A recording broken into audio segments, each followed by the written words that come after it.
Amy's back, and I'm going to play the theme song. Let's try.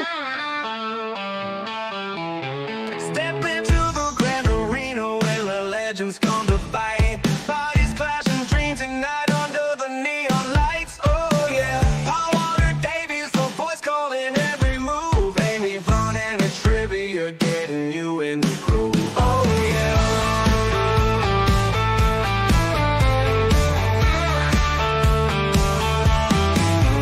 Feel the energy, the thunder as the crowd begins to roar. High flying daredevils in a battle like never before. Oh yeah, from the turnbuckle to the mat, the action never stops. Talking wrestling takes you to the top. Oh yeah, feel the energy, the thunder as the crowd begins to roar. High flying daredevils in a battle like never before. Oh yeah, from the turnbuckle to the mat, the action never stops. Talking wrestling takes you to the top. Oh yeah, talking wrestling, it's a wild ride from suplexes to body slams. We got it all inside, get ready for excitement, that's on the show. Talking wrestling is ready to throw down. Oh yeah.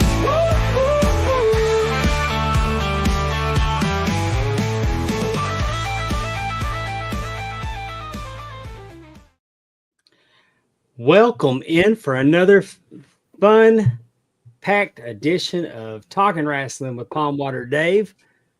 Join with me as always, and I couldn't do it without her, is the First Lady of the Arn Anderson Fan Club, Miss Amy Vaughn. Hello, hello. And we have a very special guest tonight, our good, close personal friend, Mr. Bryant Haremza. How you doing, Bryant? I'm doing great. Thanks for having me on, guys. I appreciate Thank you it. for jumping on and putting up with our silliness tonight.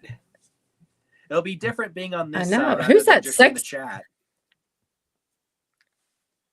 Do what? What'd you say, Amy? Me? Yeah. I was like, who is that sexy man behind you, Bryant? With the six-pack abs there. That is cardboard cutout Jay White, who I got him at one of the AEW shows. Nice. So he likes to hang out with me when I do shows like this. So Nice. Well, He wasn't the normal Finn Balor that I know that you like. I know Finn is amazing, yes, but he doesn't have the. If he had a cutout, he would be there with him as well. So. Well, we just turned Rick around because it's a mannequin with a creepy Ric Flair mask. We had him out in the open, and every time Stephanie would walk in the living room, she'd see him down the hall, and it would startle her. Sounds about right. I mean, sometimes that'll happen, yes. So how's everybody doing this week? Amy, are you all right over there? Yeah, I my internet is kind of going in. I don't know if you all are freezing. I'm freezing. I feel like my internet's going in and out. Oh, I'll just keep talking until you all. You are coming a lot in clear now. I can tell you that. Okay, good. yeah, What was your question? Amy's on septic. Well, I got fiber optics out here. Okay. I just don't know why I'm having problems. What was your question? I'm sorry, Dave. I was just asking how everything was going this week. Well, I had one child had the stomach bug. Ah. He's recovered nicely, so that's been good. And so we've all tried to stay away and not get the stomach bug. Because who doesn't want to eat Thursday, right? Oh, exactly. Sure. I got the turkey brining already. Ooh, do you really? We started the dressing at our house, but he's recovered nicely. Everybody, no one else is sick. I'm done working for the week. I'm super excited. Thanks. How about you, Brian? How's life treat you? That's doing good. I work in the Pepsi business, so slinging sodas right now, and it's a busy time of the year for us, especially going into a holiday, and so keeping pretty busy running with work, but just looking forward to Thursday myself and getting to enjoy some Thanksgiving. I noticed that Amy correctly called it dressing. How's it? What is it at your house? We call it stuffing in our house. Stuffing at your house. Now, how is your stuffing made? He's up north. So, yeah, but there's two very different things. And before we get started, 100%. I'm gonna put it out there that I like them both. Mhm. But I mean, we do dressing down here, so is stuffing's basically bread, right? Yes. Yes. And In the dressing is turkey, cornbread. right? Right. Yes. Yeah. I say. But yeah, stuffing is in the turkey, right? You stuff it in the turkey. correct. Yes. Because Yes. stovetop is cornbread. Yeah. There's two kinds of stovetop though. Dressing is dressing the turkey on the outside. Yeah, we just make a pan of dressing, and I when it comes to cornbread, I love Jiffy cornbread. And when I first got married as a young man, in my first marriage, my young bride didn't know how to cook cornbread, and I told her I ate Jiffy cornbread and nothing else. Fast forward to Thanksgiving, first Thanksgiving as a married couple, she made the dressing out of Jiffy cornbread. It was so sweet. It was actually good, but I mean, it was a disaster.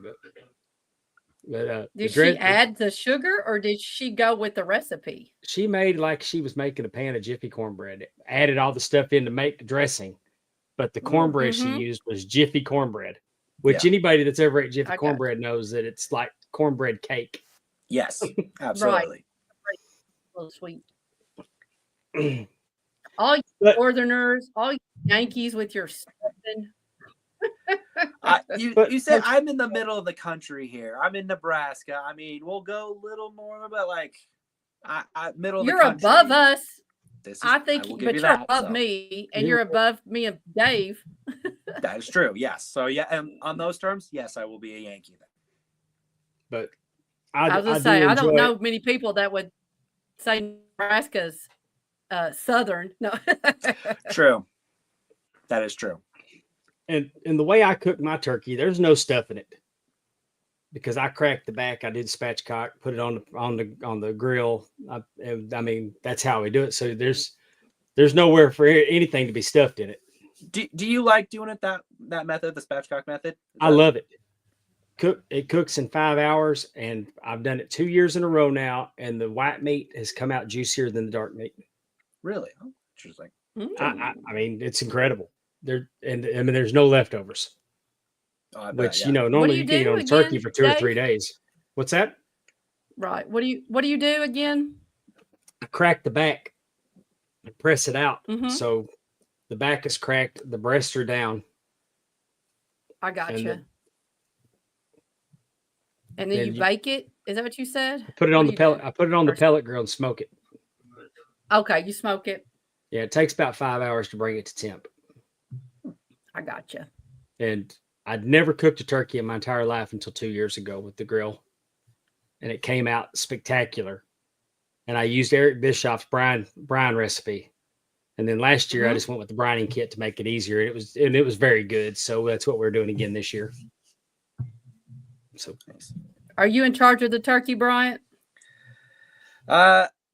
I have been the last few years, but Mom has wanted to take over this year, so Mom's going to be in charge of the turkey. She wanted to kind of have a little fun with the turkey again. So interesting. Do you have any siblings, Bryant? I do. I have a brother. I do have one brother. Older or younger? Older. He's older than me. Older brother. Okay. How much older? Like a year and a it's 18-month difference between us. So I gotcha. I did not know that. So that's cool that your mom wants to do the turkey and that you're going to let her. Yeah. I really like your mom. We got to spend some time with her at the Hall of Fame this year. Give her our best because we had a really good time hanging out with y'all at the Hall of Fame. You brought your mom to Top Guy Weekend before, haven't you? Yes. Yep. She's come to Top Guy Weekend. I thought so. Yeah. She's a wrestling fan. We like her. Yep. She's actually the reason I became a fan. She was a fan herself, and that's kind of how I got my fandom started, was because of her. Well, let's awesome. move up. Let's move up. She take you to shows? Oh, let's interview Bryant. No. We're getting there. We're talking about Thanksgiving, the dinner table right I'm now. Sorry. Yeah. I'm sorry. You're right. You're right. I'm gonna throw this graphic up. This is cranberry sauce. Yes. as it Yes. was intended to be presented. Yes. This is normal. This is pretentious. Yes. Absolutely. Normal. Oh no. Pretentious. That's what I want right there. That one. So you're going pretentious. Really? I don't want Jello. Imagine that, right? You don't want. Or That's you could Jell-O. slice. I mean, I would also accept it sliced. You Right. No, I I think you need the pieces of cranberry. I think I like. I mean, that. I enjoy it That out of the looks can. good. To me, that just looks like soup. I mean, I'll say it. It looks like cranberry soup for me. Yeah. What this? Yes. I mean, I need to go in there and slice me off a piece right there. And that Same. looks like a fish bowl. That looks like a fish plate that it's on. Oh yeah, I searched Google for the most screwed up platter that I could find. You did a good job. That's Well, thank you. hilarious. On the fish plate. Would you eat the other one? I mean, like if you didn't have your Jell-O sitting there in your fish plate, would you at least? And that was the only option of cranberry sauce that you have. Would you at least eat it? If I'm being honest, there's too much stuff on that table for me to add that. The only time I'm eating cranberry, the only time I'm eating cranberry is if I get turkey and dressing at a restaurant, and it comes with a little bit of cranberry. I mean, truth But be don't told, you like that little piece? That's just a great piece. I mean, in a perfect world, you take your cranberry sauce and you put it on the table, and then when you get done, you put it back in the freezer, and then you pull it out next year and put it back on the table again because nobody's touching it. Yeah, I get that. For me, I would go through that cranberry sauce all day if I could. That's one of my favorite go-tos at Thanksgiving time. I always enjoy it when I eat it. I just don't go out of my way to get it on Thanksgiving. Oh man, I just think with the turkey and dressing and green bean casserole, like that is just like the glue that holds it all together. I like that. I'm looking at our producer's avatar, and it's a turkey that looks like it's been spatchcocked. Is that back broken? What is that? That's the back broken. It's laid out. The back, yeah. Is that the back broken? Yeah, that's called spatchcocked. You can see where you're. Oh, I did not know that. They got a term for it. It's called spatchcock. Spatchcocked. Is that one that you Googled, or is that one of the actual turkeys I cooked? She Googled that one. So that's anyway, pretty cool.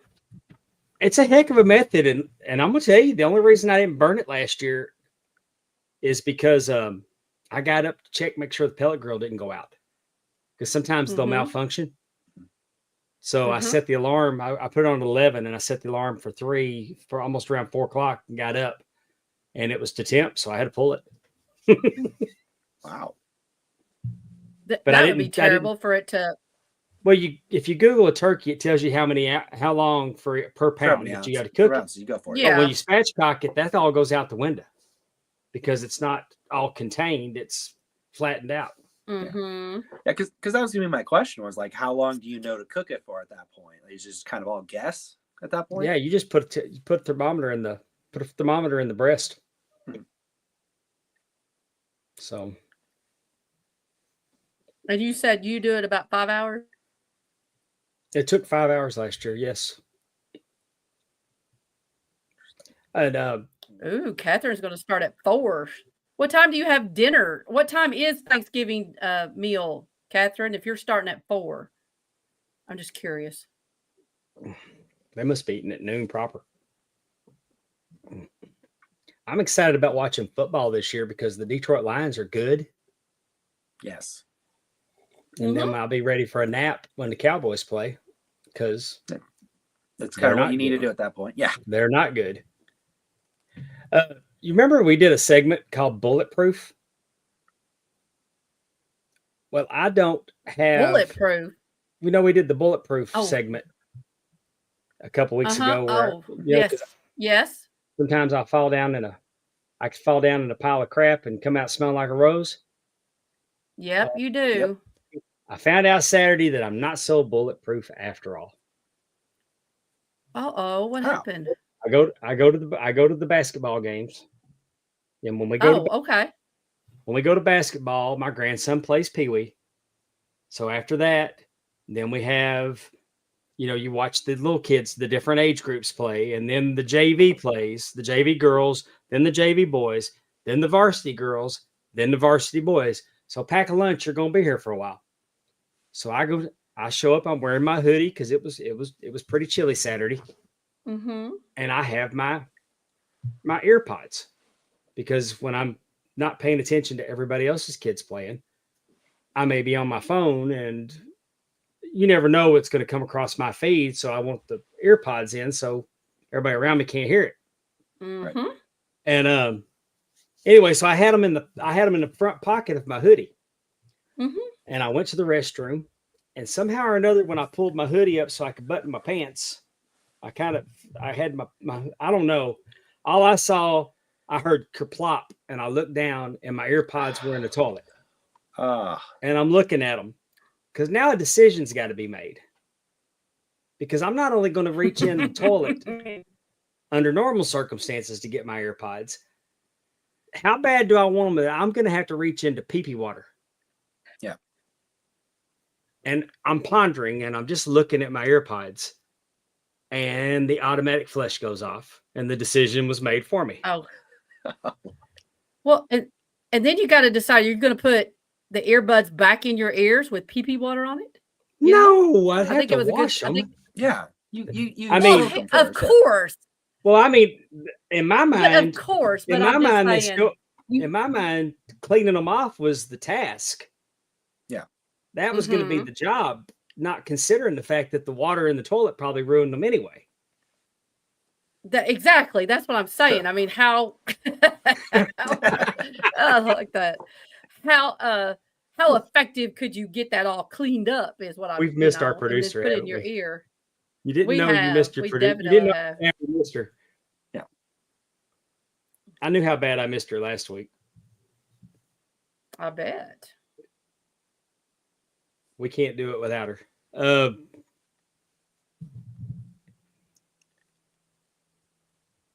I thought I saw a comment I needed to respond to, but I guess it's gone. All right.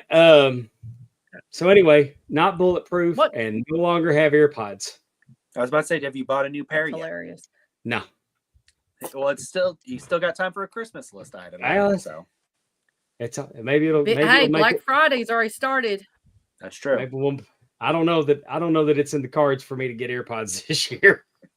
We got a lot of grandkids. There's priorities, y'all. That's true. Yes. Oh, that's so sweet. It's awful close to Christmas. So I mean, we got to ride the wave of me being a dumbass before I can have it. It's got to be a proper period of punishment. That is true. Yeah. Yes. Because I bet if you're good, which I know will be a struggle, Santa might bring you some earbuds. She's got a long memory because we were talking about it, and she just did not hesitate to remind me of the time that I dropped my cell phone. I dropped my cell phone when I was getting a pedicure, and my phone went down there with my feet. Oh, you're too old. Yeah, you're right. You're right. I'm old. Willie Buck nailed it. Ooh, the unclaimed baggage web page. Terry says there's big discounts on them. Okay. Thanks for that tip. Yeah. Tep says she needs that. I want to go there to the unclaimed baggage. Oh, Tep's been to that web page?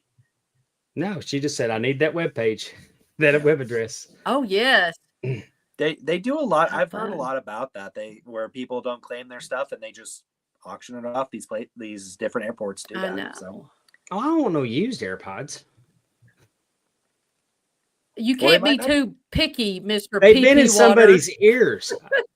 Well, you never know. It could be somebody bought them and then left. Yours was in the toilet, so clean it. Yeah. Disinfect them. I don't want somebody else's earwax. Jesus. That's gross. Fine.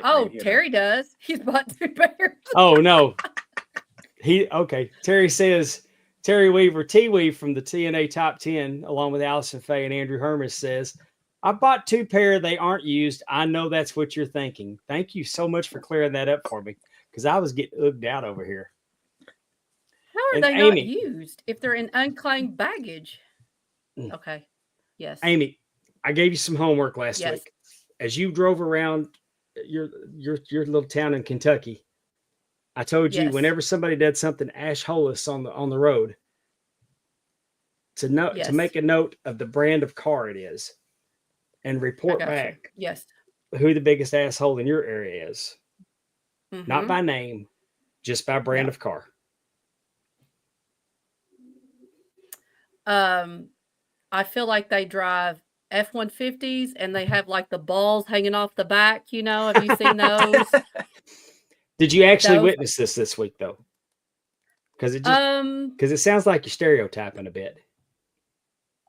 Possible. It's not a stereotype if it's true, right? Because like every time I see those balls hanging off the back, like I Yeah. know their mother didn't love them, so you Sure. know, and they take it out on other people. 2107. I'm clipping that. I'm not gonna make a note. It's true. And she even There's did no the hands reason. like she. I'm just saying that's Well- true. You do not drive around with ball sacks hanging off your truck if you have self-esteem. I'm sorry. I just don't think that's true. Bryant, All do you have ball You know we got- sack you know hanging that- off I your don't. vehicle? No, of course not. No. Might be Dave? No, I don't have balls hanging off my vehicle. I'm a pawpaw. Well, that's what I'm saying. I But mean, even when I was someone I like was that. younger, I never would have hung a set of balls off the back of my Yeah, truck. no. So when I tell you that there are people in my area that do, you know exactly the type of person that they are. They're dicks. So there you Damn. go. All right. Well, let me introduce you. You know, we talked last week. we talked last week about the asshole of the week was Honda Ridgeline, Mm-hmm. and Mm-hmm. that's what this gentleman did. As you noticed, Oh, What? that's not cool. as you noticed, Oh, and Bryant. No, I was going to say Bryant he might have stories too because of delivering products like you do, just different ones. You probably hate this just as much as Dave does. Absolutely. Yes. This But is a huge notice thing. that he has a clear spot right here on the left, Mhm. a clear spot on the right, and he chose to block the ramp. Is he handicapped? He's got a handicap sticker. Oh, he does? Okay. Well, why in the world did he do that? I mean, he did have a sticker. And I've seen the guy drive this thing, and he can barely see over the wheel. I mean, he's like down in there. And keep in mind, this is a Honda Ridgeline, which, in my opinion, is not a real truck. No. But anyway, that was last week. Mm-hmm. But I want to congratulate this gentleman. He's won the prize again this week. The same one? The same one in the same parking lot. Let me tell you what happened. Yes, please do. He, in the same parking lot, I was leaving and I was driving in front of Tractor Supply to the exit of the parking lot where I'm going to make a right and go around, and this is to the next store. Uh-huh. As I'm driving straight on the road part in my lane, he is flying across the parking lot at an angle. Oh. And as we get towards the exit, there's a few trucks in front of Tractor Supply.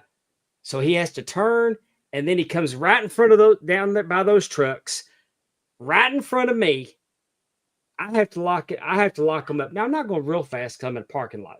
Right. But I mean, I got to lock them up because I'm going to hit him. Mm-hmm. And he just, and when he did, man, my head exploded. I was trying to turn into the Hulk. I saw red. My next stop was Family Dollar. I went in and immediately got me a drink and some Advil because I had a headache and my ears were beat red. Oh. And I cannot wait to run into this gentleman again because he's there all the time. Apparently, this is 2 weeks in a row. I'm just going to walk up and ask him, "Hey, can I ask you a question about your truck?" And he said, "Yeah, what is that?" And I said, "When they sold it to you, did they tell you that you owned the fucking road?" I mean, it's bad enough when you blocked the ramp with the car last week, but you almost cut me off, and I had to lock up the brakes. And if I would have been in my truck instead of the company truck, I'd have rolled your little ridge line. Mhm. Assholes like you should take the bus. Yep. Oh, I was hot. So for the second week in a row, asshole of the week is the Honda. Not just a Honda Ridgeline. And not just that, the white one that's owned by. Yeah. Anyway, it was just, I couldn't believe it. And I kind of felt like he's probably, I should have known he was going to cut me off just the way he was hauling ass at an angle down through there. I mean, to park there while you were delivering, now to cut you off, it almost feels like he's coming after you too. I mean, I'm starting to feel like it. He Mm. must be. Maybe he's pissed off that the flaming hot pickle Cheetos hadn't come out yet, that's it. or maybe it's maybe he's mad because one of the temporary offerings that we had is gone. So anyway, I was going to say, I agree with Willie. Watch him But a little bit. I mean, he might need to have the cops called and say, hey, you got this crazy. I mean, he's going to hurt somebody. yeah. Anyway, it's just when he's elderly, I'm elderly. Ugh, I'll handle it. but still. But that's just a fun game. Normally, it's a fun game I play when I'm driving.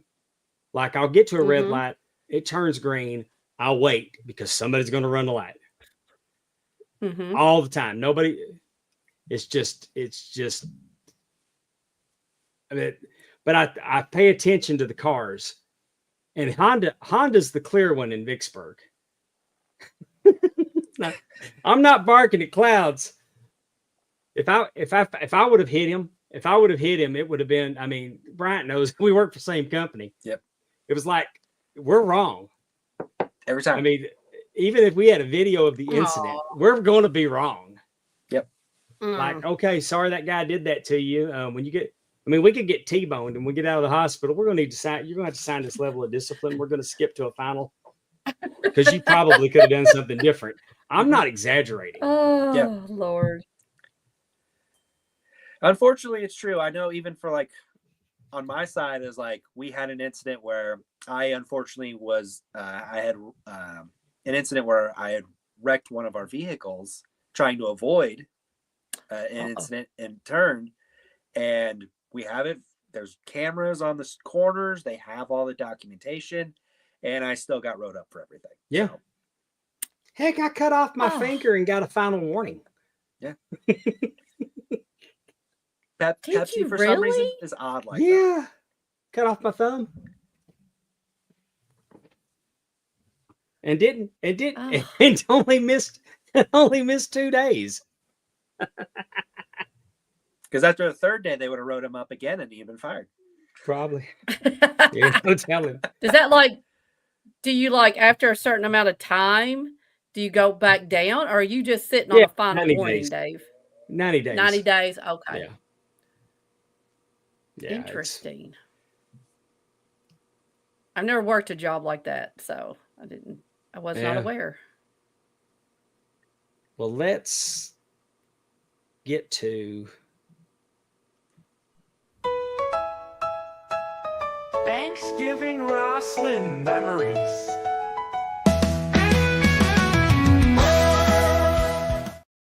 Wrestling. time for Thanksgiving wrestling memories. Wrestling. Since I became a wrestling fan, Thanksgiving and wrestling have always gone together, either in person, on pay-per-view. For most of my life, you could find something that had to do with wrestling. And as we've gotten older, they've kind of gotten away from actually doing it on Thanksgiving, but Thanksgiving weekend. I believe 7 years ago, I was at the relaunch of Starcade in Greensboro, North Carolina. That was the weekend after Thanksgiving. Arn Anderson was there, Amy. He hit the ring. Good. He needs to be there for he hit the ring and gave Dolph Ziggler a spine buster. But that was nice to watch. But for me, the option to go to the wrestling match, we always want to find something to do in the afternoon. And sometimes we go out in the yard and play football. I remember one Thanksgiving with my brother and my cousins at my grandparents' house. We didn't have football, so we got some duct tape and we put a lot of duct tape around a roll of brawny paper towels and used it as a makeshift football. Had a blast. But hey, whatever works. How inventive! Yeah, that's awesome. But with World Class Championship Wrestling in 1983 would have been my first opportunity to go to the wrestling matches, and it was really cool. Kerry Von Erich and Michael Hayes in a loser leave town match. David Von Erich versus Kamala. Mike Von Erich made his debut against Skandar Akbar that night. Did they bring in a lot of people usually on that type of show? Yeah, 18,000. No. I'm sorry. Talent. Did they bring in like talent from outside for that show, or were you just kind of seeing the progression of the storylines that were going on at the current There's a time? progression of the storylines. I mean, okay, that was, I didn't know. I can remember leading up to that, we had discovered that Kamala was scared of the Iron Claw. And David's the one that got his attention with it. Okay. The big thing that night was going to be Mike Von Erich making his debut. That's what I remember mostly. And of course, we had Kerry and Michael Hayes loser leave town match, because Michael would lose and then show up at Christmas dressed as Santa Claus. Gotcha. And then in 84, we did it again with, I'm trying to think. I should have gone back and looked at the cards, but just getting to go to Reunion Arena for that. And then Starcade. That's why we didn't have Ric Flair for Thanksgiving, because he was winning the title back from Harley Race in 83. And that became a Thanksgiving tradition. And then now let's talk about, then the Survivor Series. The Survivor Series. I was going to say, I think did you grow up in Nebraska, Bryant? Yes. Yeah, I did. Okay. So for me and Bryant, there were no shows going on, where we live on Thanksgiving. So, right. We had to watch it, or we had to hear about it, or, something to that effect. So that was, the Survivor Series. Did y'all hear me? Yep. Am I here? No, you're here. Okay, good. Okay. Just making sure, because my internet's acting up. I was going to say that was very much something that I loved to hear about, to watch, go to my cousins, or get it when it came out. Watching Survivor Series was very much something that happened on Thanksgiving.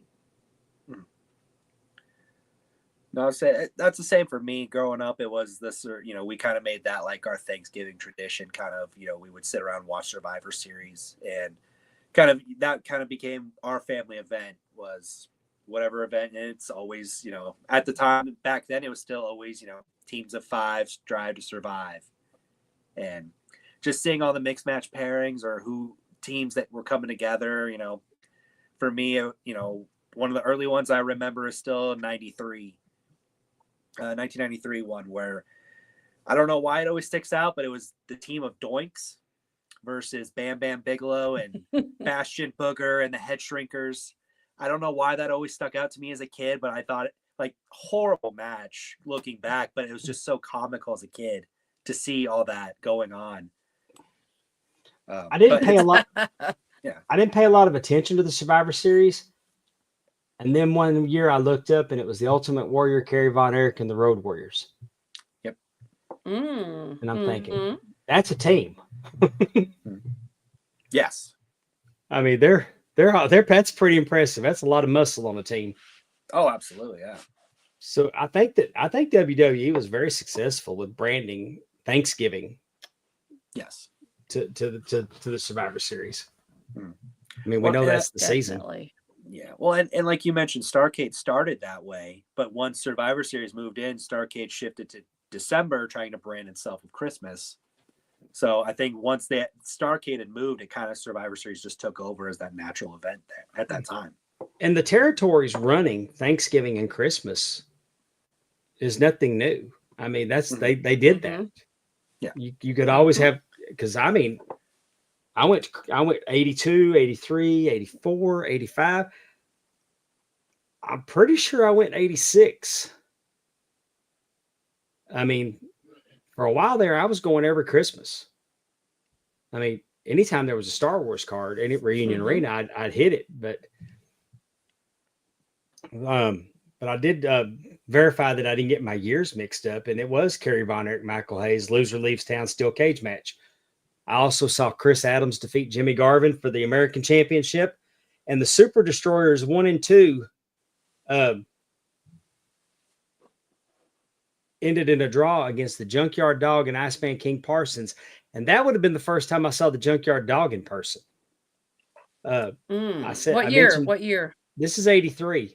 83. David, Okay. David beat Kamala by DQ. Mike made his debut. Kevin Von Erich defeated Terry Gordy. The Missing Link defeated Buddy Roberts. And Johnny Mantell, Mike Reed, and Jose Lothario defeated Boris Zukov, Black Gordman, and Tonga John. So that's 2 matches now in 83 that I've seen that Mike Reed won. I'll have to tell James Beard because Rip Rogers, not Rip Rogers,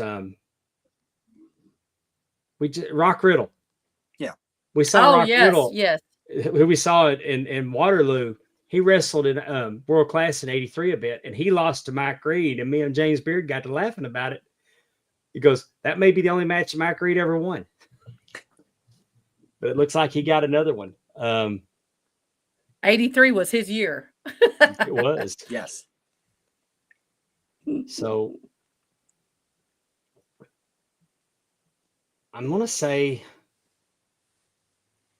I know I watched pay-per-views, but I'm trying to think. I didn't watch the first Arcade because I was at the matches. I wouldn't have watched the second one. But it seems like I watched a start. I guess maybe I'm thinking about it when it moved, or maybe maybe it was available on demand. Because I know that we got to. Yeah, because the last Thanksgiving one would have been 87 for Starrcade in Chicago.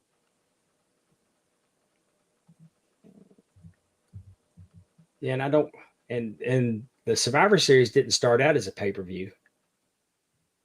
The Survivor Series started out on free television to offset. I mean, it was trying to sabotage Survivor Series. I mean, trying to sabotage. Well, no, the first Survivor Series was like Okay. it was their first pay-per-view offering other than WrestleMania. The 87 It was in one, 'cause they were- Richmond. Yeah, because they were trying to tie in that you wouldn't get the WrestleMania 4 if you took Starrcade instead of Survivor Series. You're thinking of Royal Rumble. Royal Rumble. Royal Rumble did not start off as a pay-per-view. It was like on USA. Okay. Yeah. Well, I was thinking that the Survivor Series was too. Okay. It was in the Richmond Coliseum in Ohio. Well, The first one and the second one. yeah, Andrew Hermes Yeah. let us know. He knows much more about that than I do. I will freely admit that I was an NWA guy, especially in the late 80s. Watch that was the Rumble. That wasn't a Survivor Series, so we'll save that talk for later.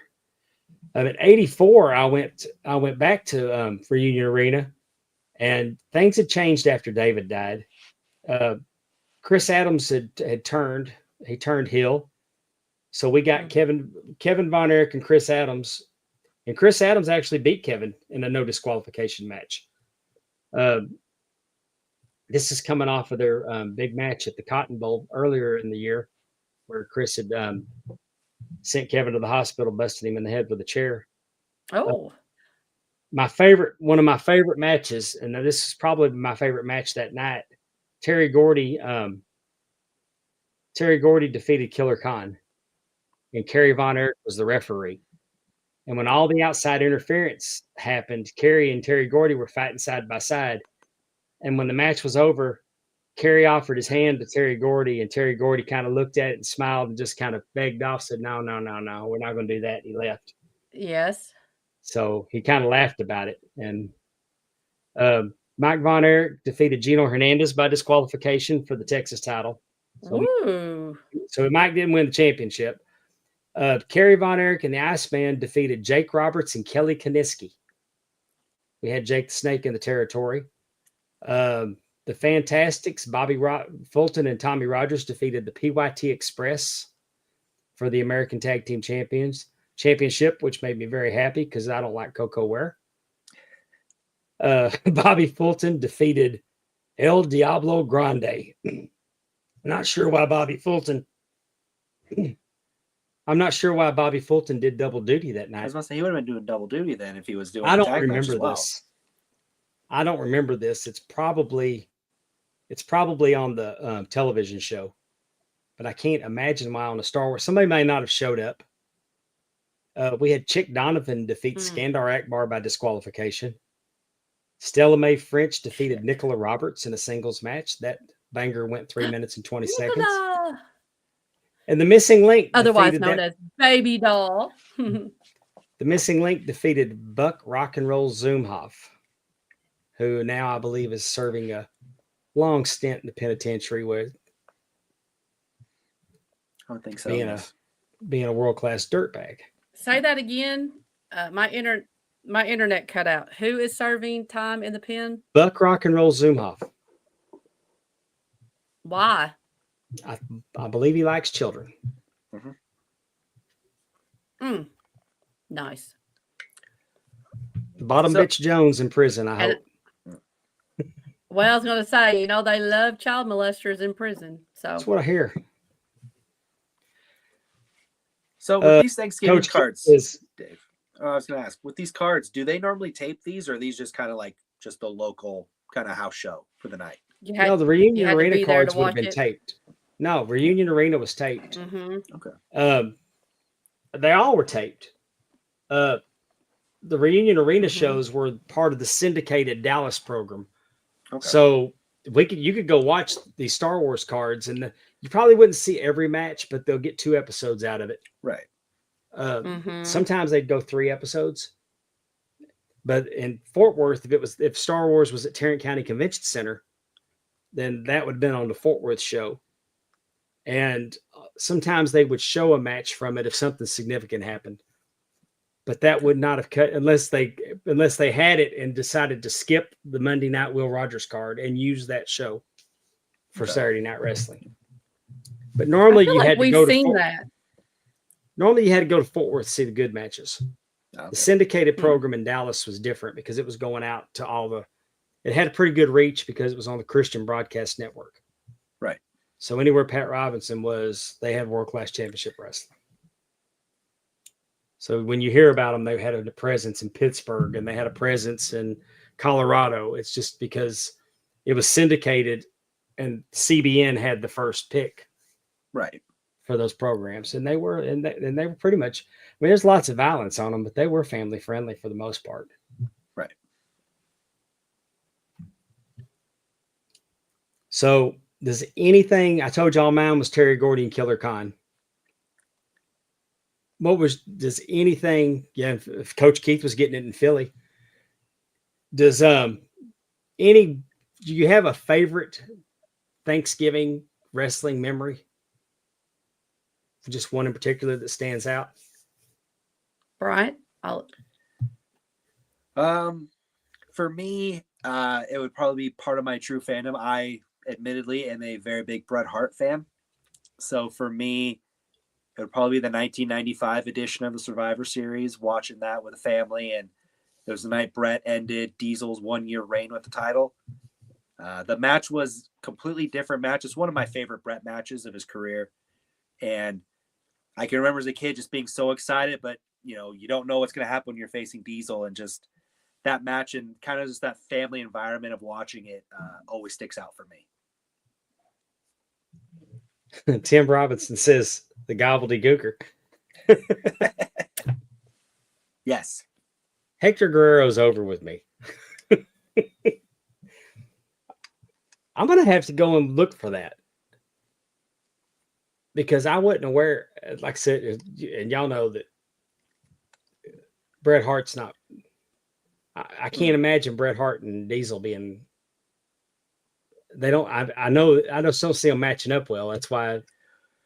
It's a no disqualification match. That's why it's kind of one of those matches that's out of the Bret norm of, you know, the fighting style. There's chairs. There's a spot where he ties Diesel to the corner and with a mic cord, and it's just the match is built in that corner for a while. So, and then it also has what I think is the first table spot in WWE, where of like that era of Bret going through the Spanish announce table, or the first time going through the Spanish announce table anyway. Okay.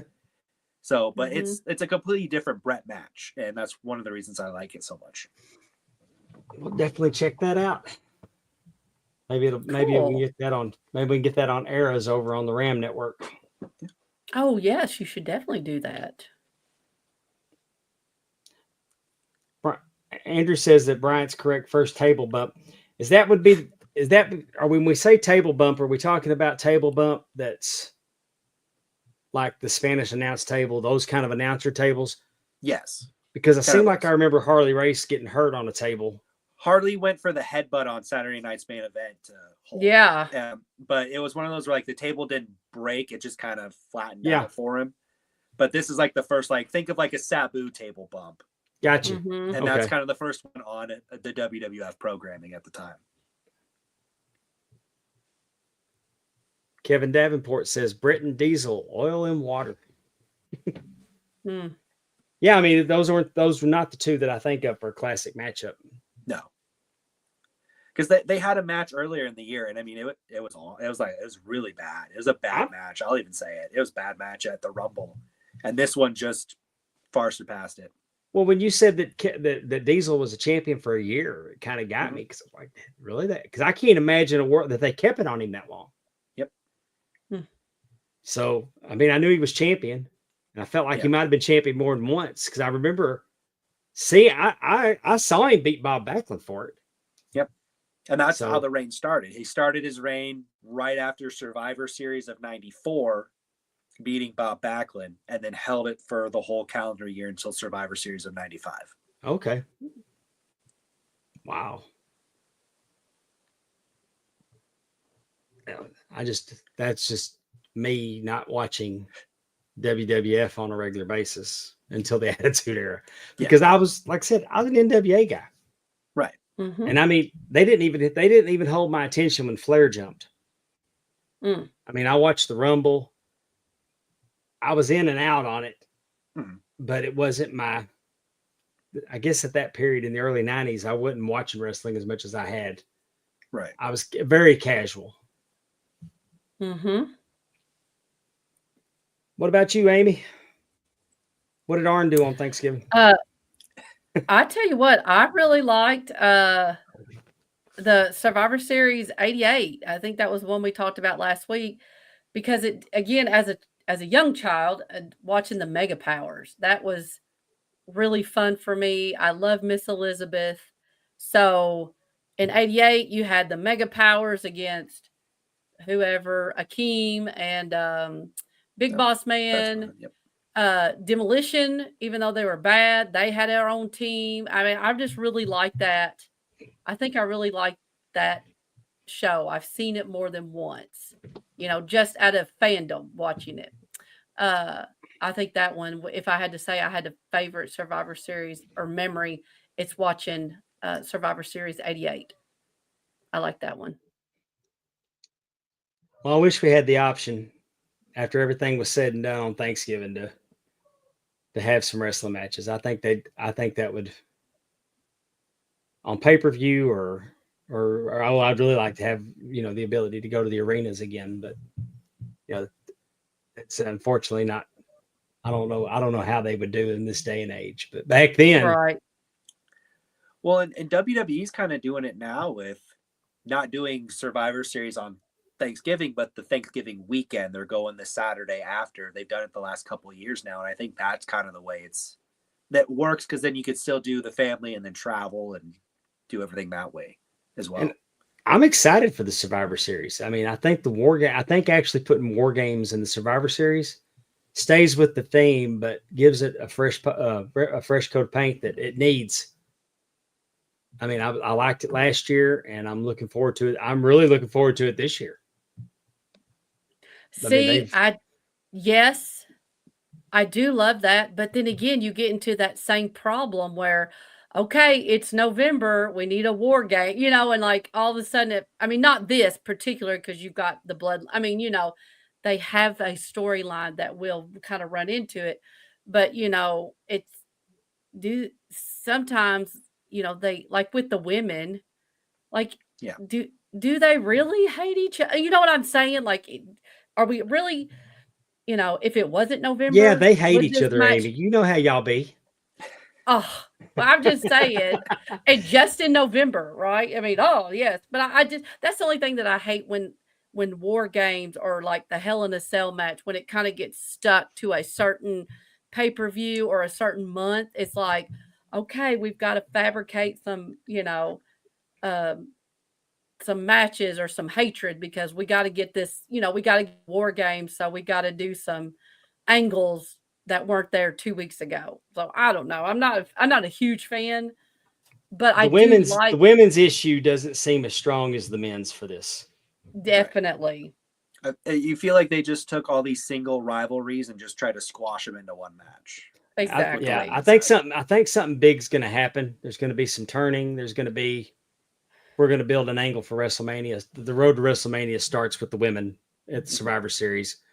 Bailey coming out and interfering last night, getting herself on the team. Let's not forget Jade's put through a car window. Mm-hmm. There's something coming. Do you I mean, think somebody's turned on somebody.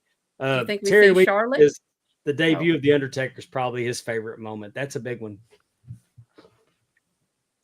Right. But We had no idea when we were watching it what a moment it was. You know what I'm saying? Like, I mean, it he was was silly. a presence, but then Yeah. no, I don't It know was if it silly. was silly. For me, it was silly. I mean, I liked it. look at He comes Percy out all Pringle. Percy Pringle with an urn, and that's Percy Pringle. Y'all done painted him. Y'all done dyed his hair, painted him whiter. He's 12-year-old Percy me Pringle. did not know that. Yeah, I'm sorry, 34-year-old I Dave wasn't knew 12. that. That's what I said. 34-year-old Dave knew it, but that's not my fault. That's what my problem with WWE was. It was because we've said it time and time again that Mike Rotundo became IRS and a one-man gang became Akeem, and Ted DiBiase should be wearing a black glove being a badass, but he's the $1 million man, which was a cool gimmick, by the way. Yeah. I'd just I say did like that one. but to me, it was like they took somebody that I really liked, and what was wrong with Percy? So now I'm supposed to forget that's Percy Pringle? But I understand that not everything was for me. And The Undertaker you wouldn't have thought that it had the shelf life that it had. It still has a shelf life. It was such a great gimmick that he abandoned it to become a biker and was able to become dead again, and it worked. Mm-hmm. So, I mean, that's, and to bring it all back to world class like I always do, because I was there the night that he was Texas Red and Bruiser Brody beat his ass all over the sportatorium, and Percy Pringle took him to the ring. Yep. Not because he was his manager, because after Brody beat the hell out of him, somebody had to show him how to get back. Poor thing. But and Coach Keith knows what I'm talking about. And just to be fair, Tim Robinson agreed with you. I know. Tim is awesome. And Andrew. Yeah, it was Brother Love at Survivor Series. Yeah, that was his first. That was his first manager, and he was Kane the Undertaker. I do remember that. I think maybe the first time I saw him, maybe they brought Paul Bearer in when I finally got around to seeing him. Maybe so. That might be right. Yeah. I mean, I don't think Brother Love was with them for very long. No, Yeah. And it was a honestly, few months. Yeah. And as we've yeah, discussed, I probably didn't see him the night he debuted. I don't no, remember it being the debut. right. But yeah, So I don't. I mean, and like you said, if you people probably don't even remember that. Just Paul Bearer, like that's the only manager you ever think about whenever you think about Undertaker It's true. is Paul Bearer. but I do Kind know of, Bruce was with him, so yeah, yeah, because I mean I hear Bruce talk about it and I've heard Taker talk about it. Just but my memory is that's Percy Pringle. right. So anyway, I was we gonna went from ask a talking about question. Thanksgiving memories to crapping on gimmicks. That could be its own show, just crapping on gimmicks. So Oh, but you know what? I agree with what Terry's saying. I feel like I was in that same boat. I was the perfect age for that, silly, for all these gimmicks. And I mean, like I said, once I had Hulk Hogan slam Andre, like once I had that and I had Macho Man and Miss Elizabeth, like I could have watched anything, as long as they were going to be on the show somewhere. Or, I mean, I was hooked at a very young age. Catherine Summers made a really good point. Can we get Catherine Summers' comment on the screen? I think putting in war games is great. It's a good way to pay homage to its original intention. Fun fact, while the Horsemen invented war games, it was a WCW answer to the Survivor Series. The Horseman. Thank you, Catherine. I think it's actually better too. War Well, games is better the than only thing to Survivor me that would Series. make it better is that they put a lid back on it like it's supposed to be. yes, Oh yeah, that's true. Because not only do they not have a lid on it, they got a step up there on the corner for them to stand on now. Right. Well, and like you said, the four horsemen ain't jumping off the top of the cap. I mean, that was not even in it. But I mean, think the cage is high enough that the lid on it would. I mean, you do it for the Hell in a Cell. Oh yeah, yeah. No, I 100%.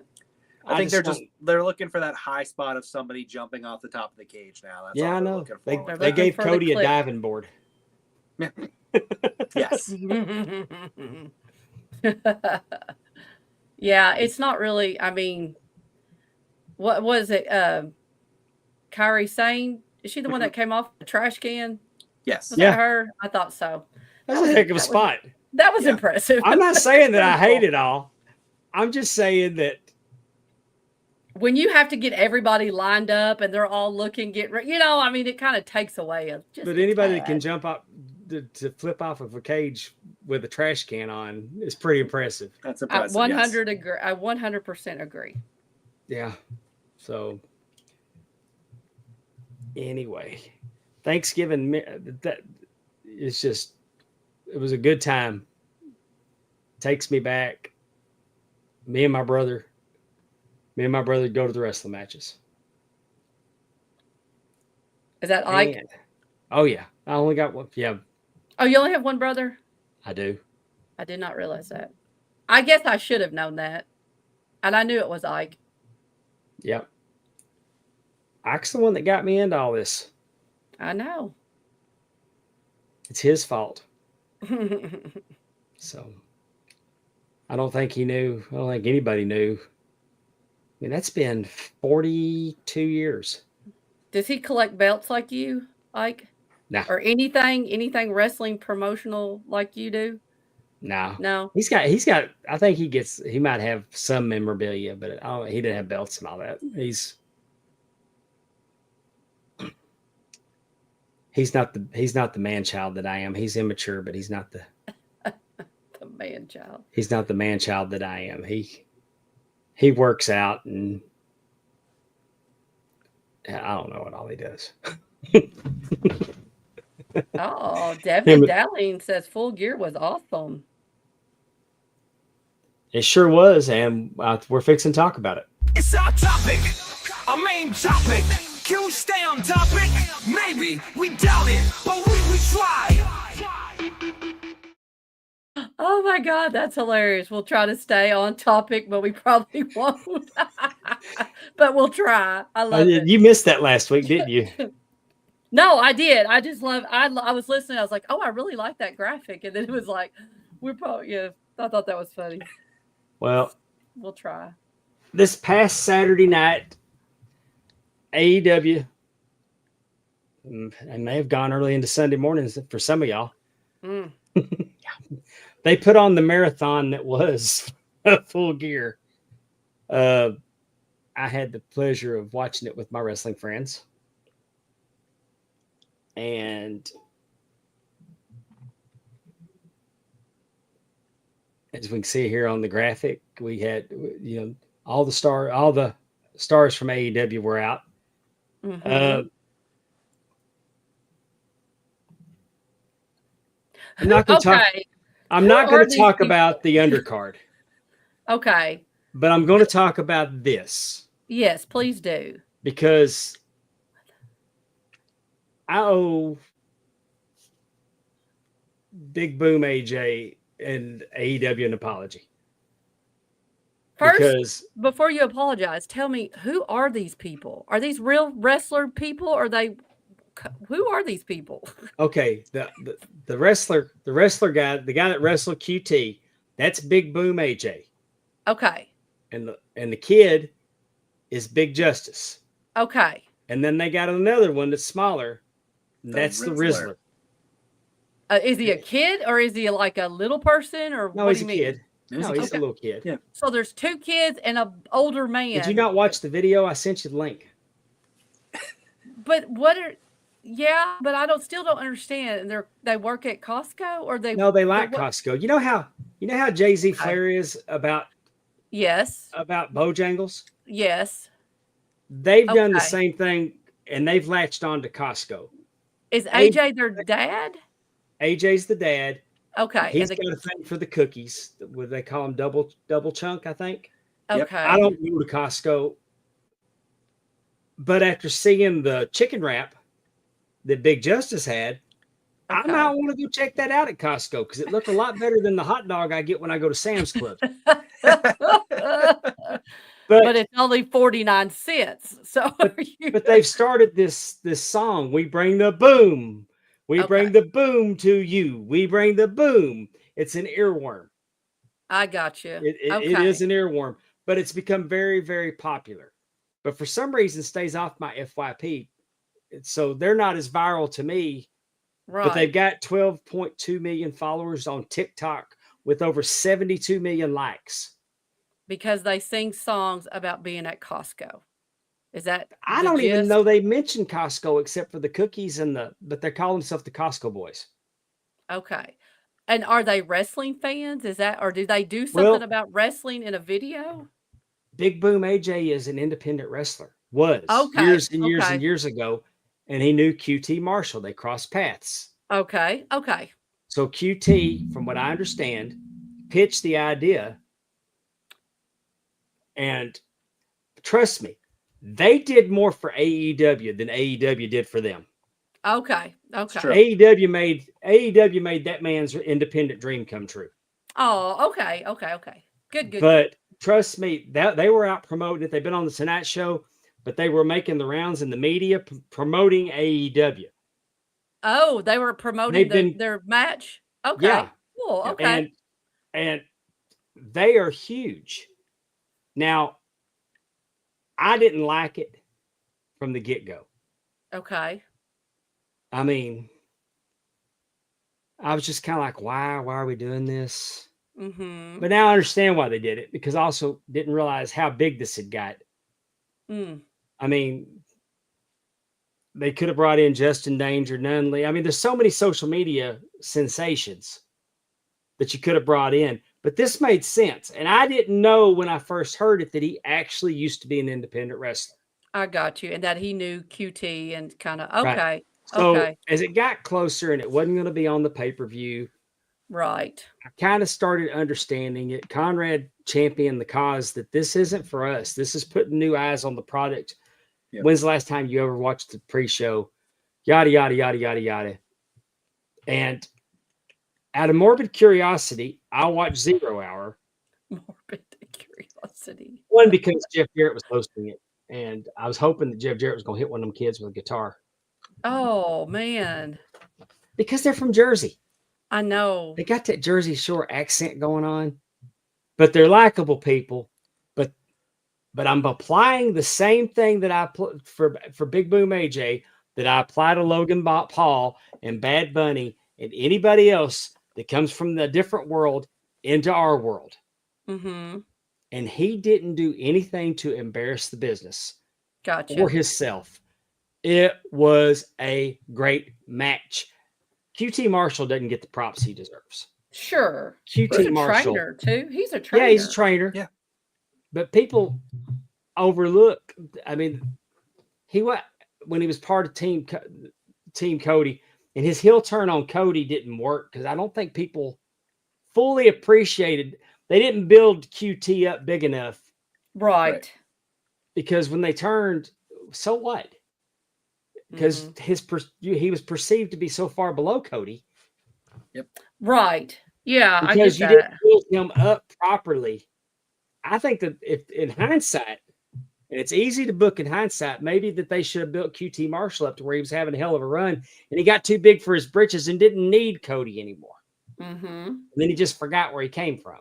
That's storyline, Dave. AEW doesn't do that. Well, this was good. Good. This match to me was as entertaining as anything I saw on the card.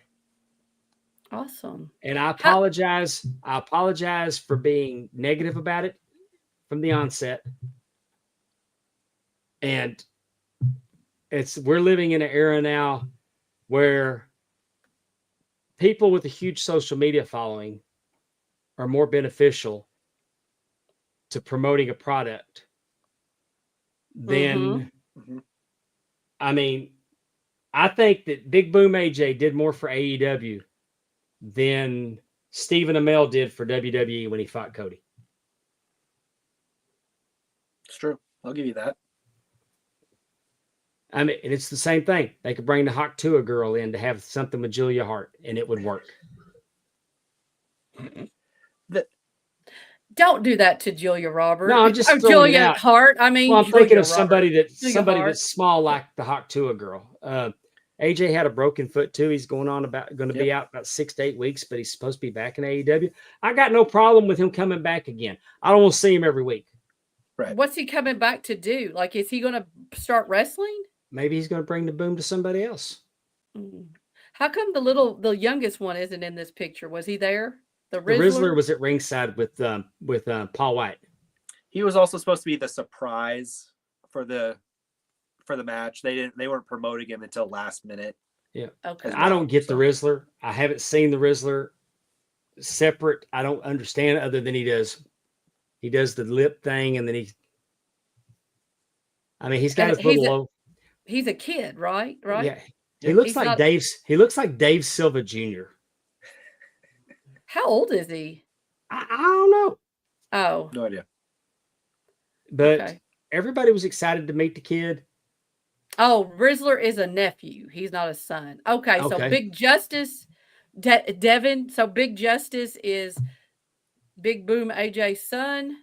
His song is a hit on TikTok. Rizzler has a song. Okay. I've got a few days off. I'm gonna have to check out this stuff. But Justin Danger Nunley would work. He could come in and do because he got to do things at the CMA. NASCAR has him do things. He's funny. I think he's done some comedy. I think he's done some comedy where Cassio's been. Oh, cool. I know he was on that podcast that Cassio does with all those comedians that I unfortunately cannot remember the name of right now to save my life. I'd like to plug it. But somebody in the chat tell me what Cassio's podcast is with all those comedians. But what I'm saying is that he's very, very entertaining. There's all of these TikTok sensations that you could get. Not Cassio's Cut, Devin. He's on another one. Don't give him any ideas, Tim. But I mean, if I was AEW right now, they've got a show coming up in North Carolina at the Bojangles Arena. I'd have Jay-Z spinning that damn belt, plugging that show. Why not? He's a walking billboard for Bojangles. He's delivered Definitely. chicken. He's delivered chicken to the Bojangles arena before to give to Matt Hardy. So that Mhm. he's been used in that capacity as the Bojangles champion. But why not? I mean, if that's, and I'm for tapping into the socials now. Yeah. And Logan Paul's the same way. Yep. I told y'all when he was in the X5, thank you, K Dog, thank you, Terry Weaver, the X5 podcast. But what I'm saying is, Logan Paul had that same social media hit for the WWE when he was in Saudi Arabia and he was going to wrestle Roman. He Mhm. went on Instagram Live. I got a notification. I looked at his live, and I watched the number get up around 70,000 people in less than 6 minutes. Mhm. And they didn't start dropping off until he set the phone down to go to the ring. Logan Paul has not embarrassed himself. Mm-mm. It's probably better. He throws a buckshot lariat better than the man that we're going to talk about in a few minutes, with no Mhm. disrespect to him, because he throws a good buckshot lariat. But Logan Paul is making people's moves. He did 3 Amigos in Dallas at the WrestleMania. Better than Dominic. I'm just saying that Logan Paul's taking wrestling very serious when he does it. And he's Oh. done more Mhm. for WWE than WWE's done for him. And when you have those opportunities, you should definitely take them. And Big Boom AJ brought the boom. And this, I was fully prepared to crap all over it, and I loved it. Cool. I'm Did glad. anybody else see the match? I know Amy did. Did you see it, Bryant? I did, yes. What'd you think? I thought he did really well for himself. I was the pop he got from the crowd as well. I think it's probably one of the big ones of the night. And it's kind of like you said, I think he takes this seriously to the point that being a former independent wrestler, he knows that how this works rather than he's just a celebrity coming in for a match. He took it seriously. He trained. He did Mhm. everything he needed to do to be respectful. And like I said, it was a very good match. Like him and QT had a good match together. And you could say it was QT, but I think he did just as much holding his own to make it to what it was. Yeah, I mean, it's not like QT took somebody that never done it before. Right. Right. Right. And even though it's been a long time since he did it, he had a basic understanding of what he was doing. And Right. you could tell by looking at him, he already kept himself in pretty good shape. Right. I mean, him and his kid work out together. So I liked it. I was impressed by the length of the match. And he didn't look like he was blown up. And that in itself, if you know, is impressive. Yep. So good for AEW and good for having a good partner like the Costco boys. Mhm. Yep. And I'm foreseeing more of it in the future. Maybe the next time we see him, though, that Jeff Jarrett will give that kid a guitar necklace. I don't think this is not the year. We're in a whole different era. You can't be smacking kids around with guitars. Just can't do it. Cody can do it then. But he smacked Beetlejuice in the head with one, and nobody said anything. Beetlejuice is not a child, and that was back in the 2000s. Beetlejuice is special needs. I know. So we can beat up special needs people with the guitar, but we can't hit a kid. Well, at least he was an adult. And again, that was the 2000. That was a whole different era. They were doing all kinds of stuff back in that time period. That was one of the tamer things, hitting a special needs person with a guitar. You don't want to look at that picture of him. You don't want to hit that kid with a guitar. I do not want to hit a child. No. After you hear him talk, let's revisit that topic. Yeah. I'm having fun. You remember, Dave, I have a son. That would be like, he probably acts just like this Big Justice does. So I got 3 of them, and I would love Jeff Jarrett to hit all 3 of them with the guitar. All right. These aren't going to be in any specific order. Bobby Lashley versus Swerve Strickland. Man, Bobby Lashley looks like $1 million, and so does Shelton Benjamin, and so does MVP. I know. What happened in this? I see. I don't think Bobby Lashley should lose. Did he lose? He did not. He did not. Okay. And Swerve didn't step on a banana peel. Okay. I mean, Bobby He got- Lashley put him out with the With the hurt lock. hurt lock. And I just knew, I felt like if I had to bet on this match, Mm-hmm. I would have bet Swerve was going to beat Bobby Lashley because it made no sense for that to happen. Mm-hmm. I like what they're doing with Lashley. I could see Lashley being world champion. I could can see as well. I could see not only I could see Lashley becoming world champion, maybe Swerve's the guy that unseats him. Mm-hmm. But this is you tongue in cheek said something about storytelling a minute ago. This is storytelling. You got to knock Swerve down before he can get back up. And you left him laying, and you left Nana laying. Yep. So, I like this. And now, who is Shelton wrestling Wednesday night? They announced it. Mark Briscoe. Mark Briscoe. Mm. So does maybe Shelton gets a win there. Well, Shelton's part of that Continental Classic they're doing as well. So. Yeah. And Shelton's already lost since he's been there. And that's why I was wondering if they were going to do that to Lashley. Who'd he lose to? I think he lost to Ricochet. Shelton? Mm. He lost Swerve, actually. Oh, Mm. that makes sense. Because he lost to Swerve, and then that night's when Bobby Lashley debuted. Mm. Okay. But But I would, to me, I'll be honest, the part that surprised me was I thought they try to do like, not some schmoz finish or anything like that, but I was surprised they still went with the hurt lock for the finish. I thought they'd do like a pinfall finish. Mm-hmm. But I think having Swerve go down to that just makes that finish more impressive. Mm-hmm. Yeah, because if MVP would have hit him with a cane, then that would have gave him an out. Right. But now we're telling the story that he's down and he's got to climb back up. Right. I remember I have Bobby Lashley, to me, like you said, I don't know, he's not gotten the due that he deserves. I remember, if you all remember, do you remember when he had he had a program with what's his name? Sami Zayn. I think Sami Zayn was a heel or whatever. He was making fun of him or doing something about him being in the military. He had like that whole boot camp thing set up. And Bobby Lashley did all that. And then he started doing like one arm pull-ups.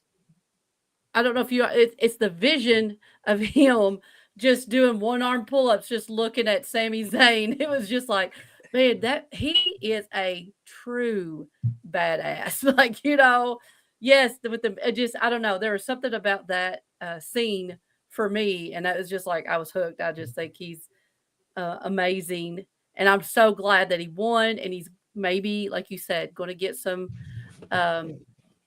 shine like he should. Well, I saw him in 2006 at the Royal Rumble. He was ECW champion. Mm-hmm. And as he defended the title and successfully defended the title, the little boy that was sitting next to me on the front row had a sign that said, "It's my birthday." Oh. And Lashley there was something going on in the ring. And Lashley sold over to where we were, mm-hmm. and told the kid happy birthday. And I gave him a hug or shook his hand. But he paid attention to him, but he sold over to do it. Mm-hmm. And that went a long way with me. Seeing that. Yeah.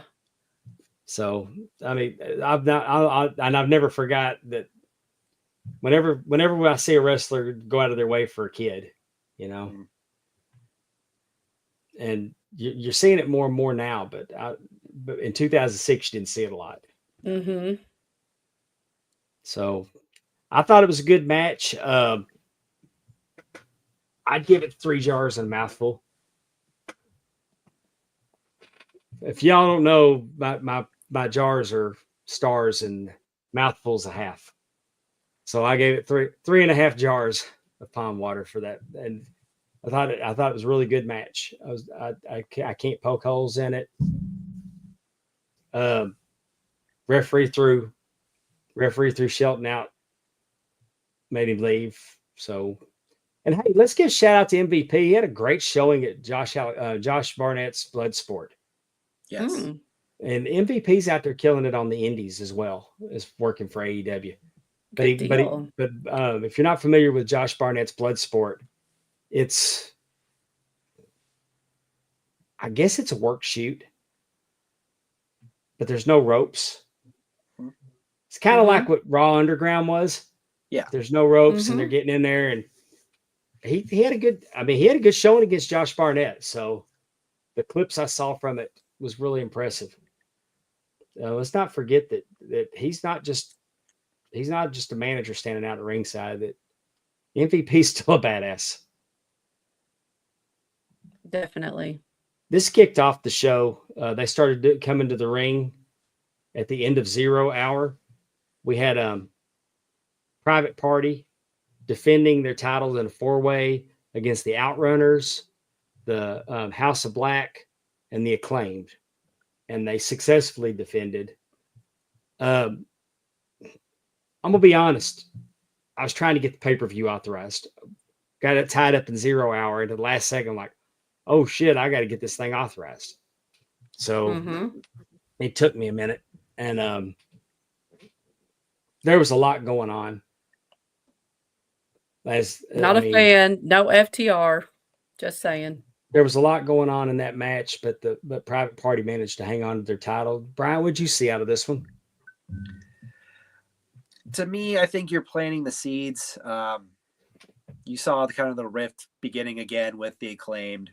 I think this kind of just helped kind of cement that a little bit more. I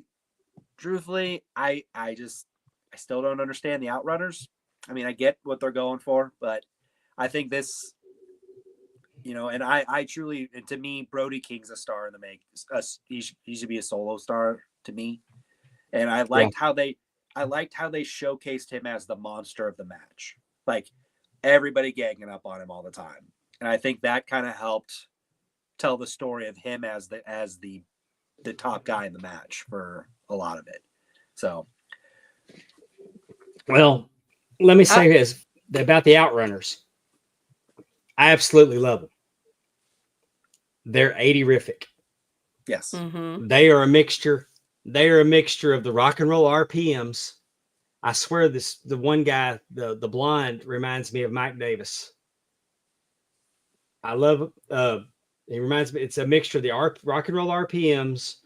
There's some Midnight Express in there. There's some Beverly Brothers in there. They're like a cornucopia of 80 gimmick wrestling. 80s. There's some Mulkey Brothers in there. I mean, there's some of everything in there. That's what I see when I see them. Yeah. Well, I do too. And I don't know if they should have been in a 4-way for the titles. Like they can be doing other things, I guess. Like I don't see them as a serious competition, I don't know. I didn't like them in this match. Again, I'm very biased. I think FTR should have been in it somehow. This is the AEW formula, though. This is where we got 8 people on the card. Well, yes, I do know that. This is a 0 hour match. I'm with you though, Bryant. Brody King. I am loving him. I like him and Buddy Matthews together. I like House of Black, and when Julia Hart comes back. I like her too. And I love all those. I love all those vignettes and all those things they've been doing about her. Like I love all of that. I think that's really cool. So, that's all. Yeah, that's all I gotta say about it. Well, look, this match should have been on 0 hour. With no disrespect to the 8 men involved in it, and Buddy Matthews should have been on the main show. Buddy Matthews had a great showing on 0 hour. Yes. Yeah. I don't like titles though. Title matches on 0 hour. That's the only bad. You know what I mean? Like I think that kind of diminishes like the tag team titles if you're willing to put it out. You know, if you're not even willing to put it on your pay per view. Well, I But I think it know it. diminishes the tag team titles when you put it in a four-way. No, I Right. agree. I totally agree. I'm just saying. It's I I mean know. they got to get away from. I mean, they are charging $50 for this thing, Mm-hmm. so I can see that they're trying to give us value. I Right. absolutely see that it's not like what we're going to watch Saturday on Peacock. You know, they give us 5 matches. Right. If we get 5 matches out of it, we're going to get 2 war games. And what I'm saying is that we're not going Right. to go home mad because we paid $50. We didn't pay $50 for it. Yeah, we paid $10 for the whole entire month. Right. Right. So Yeah, I know what you're saying. there is that, but you get tired. No, I agree. Yeah. I'm going to preface this by saying I don't give a shit about either one of these guys. I don't like Jack Perry. I don't get Daniel Garcia. I mean, there was a time I kind of got him, but he was in a serious match and he was doing really good. And then he just stopped to fucking dance and he lost me. It Recently? was his Roman Reigns suffering succotash moment. It was a few Right. months ago. They were starting to put a little something on him. Right. But he was like in a match that it didn't make any sense to stop and dance. It No, wasn't that type of match. That sounds stupid. And it kind of hit No. me the same way that suffering succotash tanked Roman years ago. Everybody Right. just kind of was Yep. out on him at that point for a little bit. I do want to say that I do love what Jack Perry's version of the TNT title looks like. I like that distressed look. I will say that Jack Perry is a better wrestler than I give him credit for. I think he's a good heel. I think that Daniel Garcia absolutely came off as the heel in this feud, though. Oh He yeah. kidnapped him. He That's kidnapped true. Jack Perry. Yeah, That's I very mean- true. It didn't. The parts I saw of like Daniel Garcia is not their babyface and Perry. Now without the Mhm. Young Bucks, it's easy to do because he don't have the Young Bucks with him right now with the Elite. Mm-hmm.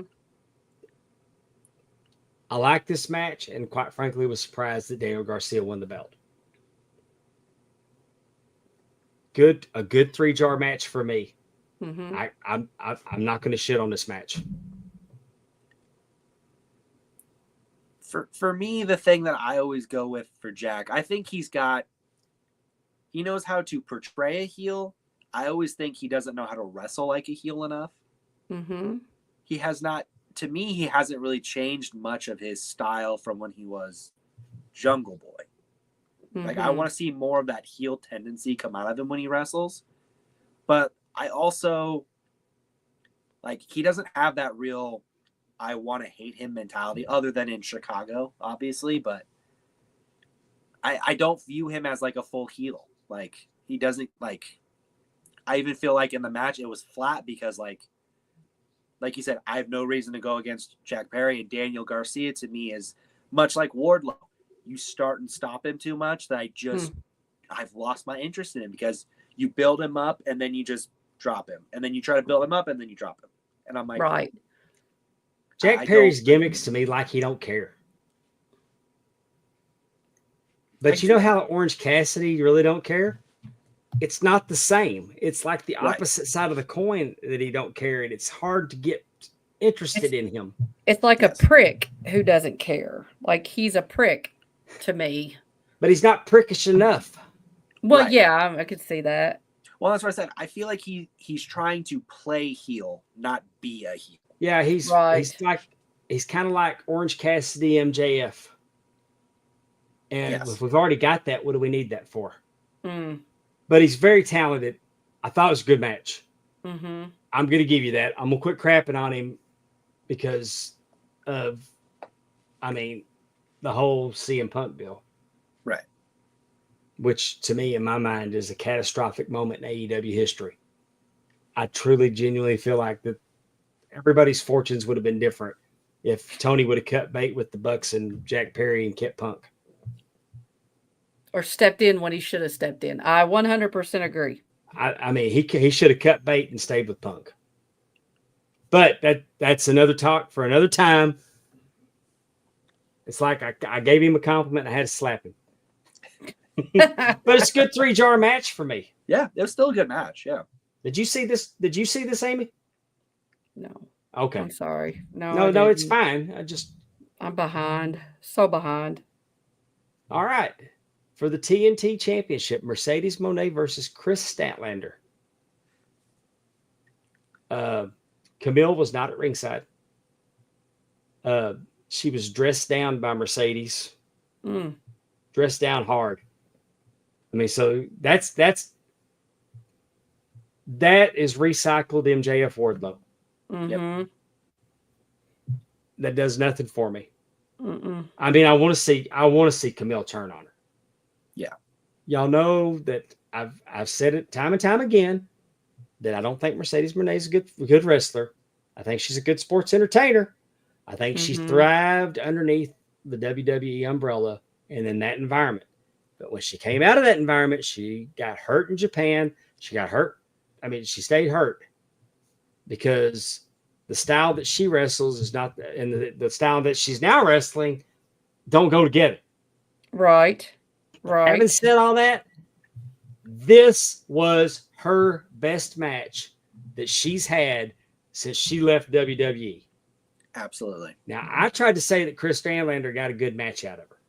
And it was pointed out to me that Chris Statlander can't carry a match. I don't agree with that. Chris Statlander comes from this indie-rific world. Mercedes wrestled a good match, did way too many Meteoras. Yes. I mean, she's using Meteoras like a headlock. I mean, we could have put a little clicker on the bottom of the screen and did Meteora Party. But what I'm saying is Chris Statlander was fabulous. And I'm not impressed with a lot of her matches lately. But these two together, 4 jars. 4 Good jars. Deal. I never in a million years that I thought I'd give a Sasha Banks match 4 jars. And Charlotte Flair wasn't in a match with her.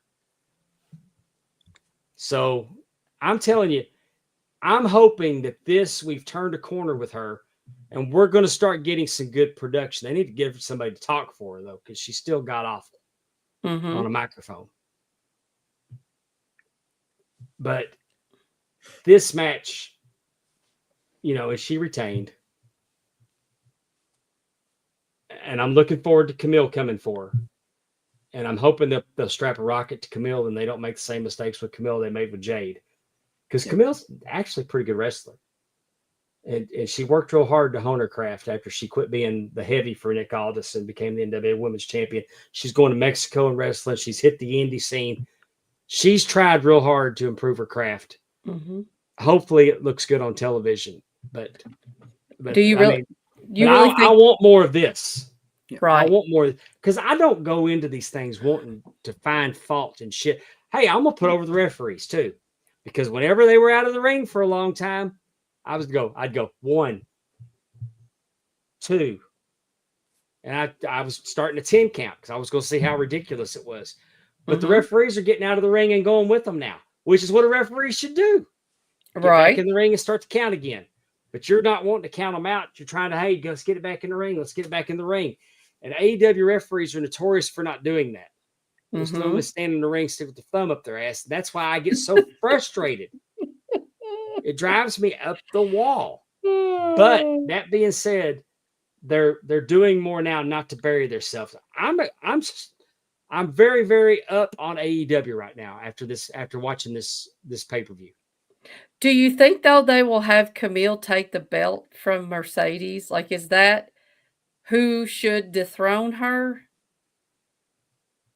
Yeah, because you have to think that you're going to graduate Mercedes to going for the AEW championship. Who has that? That Mariah May still have it? Yep. Mariah May has that now. But right now, if you take Camille and this eventually that all bubbles up, You Yeah, can't make the same mistake you made with Wardlow. agree. There's got to be a payoff to it. Poor Wardlow. And getting her out, I mean, beating her for the TBS championship, and then she can start getting into because you would think that she had to be brought in to be put into the world title picture. Sure. And that was really smart of them. And that was really smart of them not to throw her in it immediately. Right. How'd you feel about the match, Bryant? I completely agree with you. I was going to say the same thing. This is Mercedes' best match since she's been in AEW.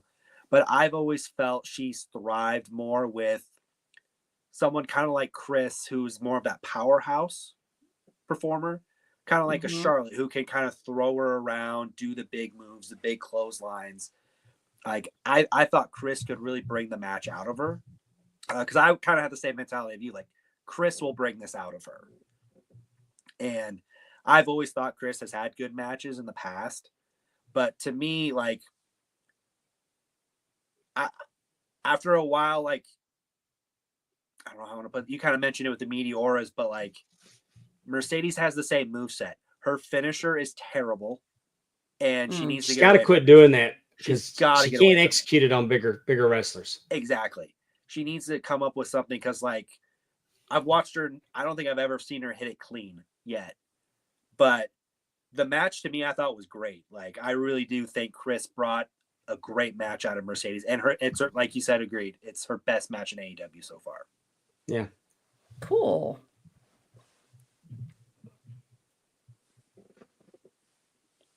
Takeshita versus Ricochet. Ricochet was doing his flippy shit. Takeshita acted like he didn't want no part of it. Yep. Maybe the worst match on the show. And it was still good. Still good. I wouldn't go less than 3 jars on it. But I mean, maybe 2 in a mouthful.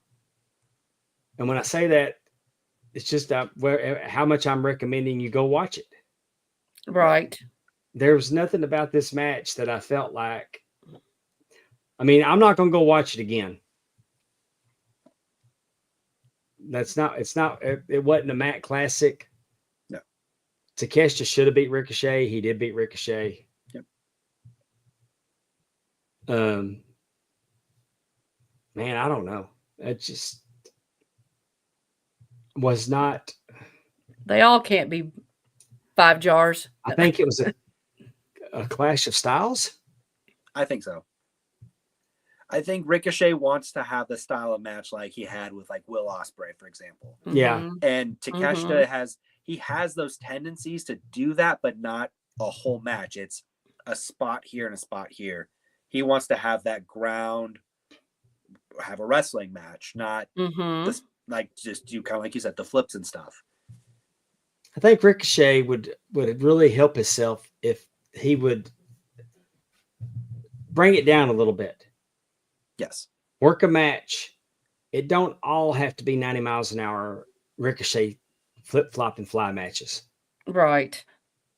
I mean, he could have really made a statement if he'd have just got in there and banged it out with Takeshita. I'm high on Takeshita. This is future world champion here. This is future of the company. He's one. This guy, I think he has Okada potential. I think a lot of Takeshita. I just think Ricochet, if he would have had a different type of match with him and then maybe whipped out some of the high spots on him once he was worn down. Yes. But it just seemed like Ricochet, I'm going to go, and Takeshita's like, no, you're not. Well, and that was the part I liked, was Takeshita at one point just grounded him for a while. And you're like, okay, and you think, okay, we're going to have a different match here.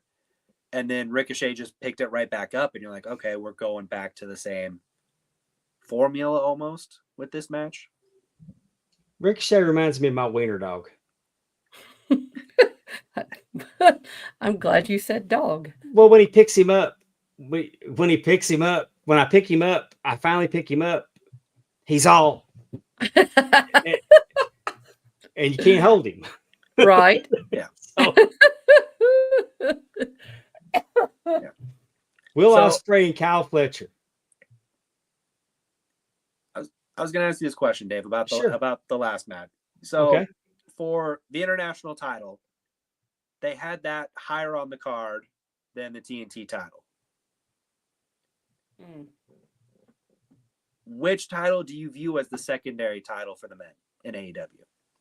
I think the international title, I'll look at the TBS title as a television title. Okay. Because like they always position the TNT title as like that's the secondary title. That was the title, kind of their version of the Intercontinental. But it feels like this title has been just slowly moving up and up and up, and the TNT title just keeps coming down and down. That I'm like, I don't know which title. And plus, there's too many titles anyway. Right. The prestige of like what's our number 2. I think I just feel like the TBS title is a television title. It has its place, but I think with the rebranding of this being an international title, I kind of look at it as AEW's Intercontinental title. So, but you're right. I'm a belt mark, and they got way too many titles. Will Ospreay versus Kyle Fletcher. This was another one of those matches that Kyle Fletcher needed the win. Yes. For what you're doing with him now. And man, these guys, that spot on the steps was sick. Oh, God. Man. Oh, man. Tell me about it. I didn't see it. He executed this. Who's he? Which one? Ospreay. Okay. Him and Fletcher did a move where it was kind of a, can you describe it, Bryant? It was almost like a neck breaker. Yeah. Move. It was kind of like a neck breaker. Yeah. Just onto the stairs and stuff. And But that rolling. It's the rolling spot. Yeah. And they didn't just hit the top of the stairs. They were on like the jagged parts of this going down. They hit. Yeah. You think I could find that on YouTube? Yeah. Oh, yeah. You think it's on YouTube? YouTube or I Twitter. could probably I'm sure. watch it. Okay. I'll check that out. But they both got up, I'm assuming, from that. Yeah. Oh yeah, yeah. They got up from a lot of stuff. Okay. They got up from a lot of stuff they shouldn't have been able to get up from. I got you. Okay. Okay. My one caveat about wrestling that don't make sense is Will Ospreay. That he does things that don't make sense so well that I don't care that they don't make sense. Gotcha. He did a pile driver off the apron. Right. I mean, he should have killed him. Yes. But that wasn't an ender. So well, it was the same thing with like when Kyle Fletcher does the tombstone onto the stairs. Yeah. And then throws him in, and the match goes probably, another 5-6 minutes after that, and Ospreay kicks out. Like, some of these spots you're looking at going, that's a match ender, and we're still continuing on. Yeah, it's video game stuff. Yeah. Video game stuff, and they find a way to get more lives. Yeah. The one thing I did appreciate about this was that it was a clean finish. Yes. I was 100% expecting Don Callis or somebody to Castro or somebody from the family to come in, but it was clean. And I think that's the win that he needed the win, but making it clean made the win more important and impressive. Were all the wins clean? You all have mentioned that a few times, like Bobby Lashley beat clean. They're not all going to be clean. No, not all of them, no. No, I mean, just this, this pay-per-view. More of them were clean than weren't. Yeah. That's cool. But, now we're at a spot where Will Ospreay's got to quit losing for a little bit. Mm-hmm. Yeah. Because Will Ospreay's putting people over left and right. Yep. I mean, it's a hard formula to follow. But you're telling the same story with Lashley and Swerve. But there's no title involved. I mean, it's the same, but it's the same situation. You're building up Kyle Fletcher, and you're sacrificing Ospreay to do that. So does Ospreay come back up, or what are you going to do with Ospreay? Or maybe now Fletcher's going to go do his own thing away from Ospreay, and maybe Ospreay can move into going against Moxley as the savior of the company. Along with because Already? you got Darby and you got Orange Cassidy, but you're gonna have to get some grown folks in here eventually. Yes. Well, I know, but I mean, like Orange Cassidy, which I know we're going to talk about. I know he lost. I do know that. Like, I don't think like Will Ospreay needs to be down the road, right? I mean, he needs to go through a lot more people, or this feud, or it's just him taking over is going to be really weird if he just lasts. Well, he's got to 3 start. months. Maybe he needs to start running in and trying to save people against the Death Riders. Right. Maybe he needs to align himself because nobody's, there's no leader.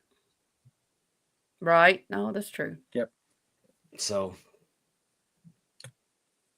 MJF and Roderick Strong.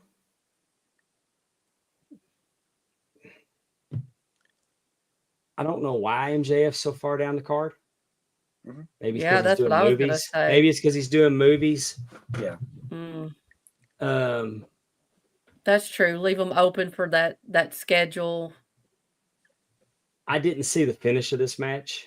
I didn't go back and watch the finish of this match. I know MJF won. Brian, how'd it go? It was the armbar. He used the armbar for the win, so got the tap out. Because he started focusing a lot on Roddy's arm in the match. So did he cheat? I mean, low blow, but I just saw Taven and all them out after the match. So because he did the put Roddy's arm in the chair, kind of the Pillman spot, and then stepped on the chair, and they came out afterwards. Yeah, the dogs had crashed the gate, and I had to get them out of here. Yeah, can't have the dogs back here in the man cave. Of course not. No. I mean, I've already had to take one of my Ric Flair tennis shoes away from him once, and luckily they don't have teeth marks in them. Yeah. Oh.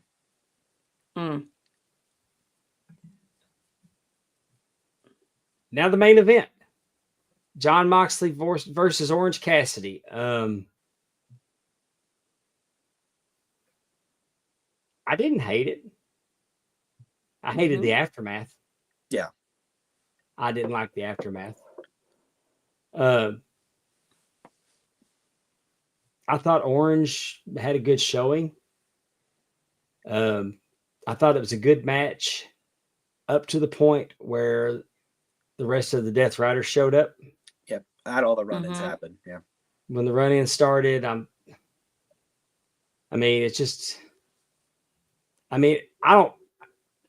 Orange Cassidy wouldn't win in the title. Orange Cassidy don't need to win the title. Right. Right. If I have my choice, somebody said, Dave, it's got to be Orange Cassidy or Darby.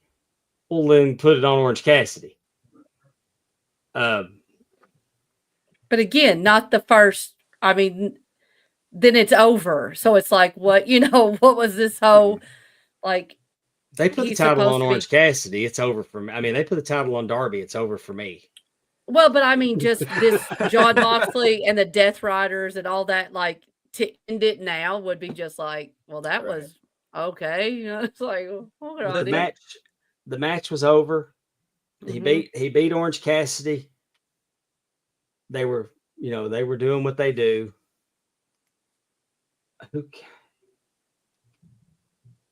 Somebody came in to help him. Hangman came to help him. Yeah. Hangman ran in to help. Yep. I did not do a graphic for Hangman's match. Him and Jay White, yeah. I did not. We got Jay White. We got Jay White in the back there. Jay White's back here. He's hanging out. I love that match. And Jay White won, so good.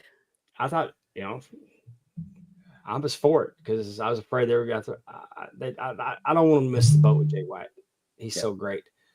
But back to this, Hangman runs in.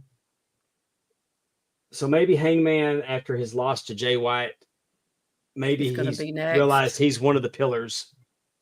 And yeah. But while this is going on, Christian hits the ring, does the unprettier on Moxley. Yep. And he's about to cash in. Interesting. And they wouldn't let him.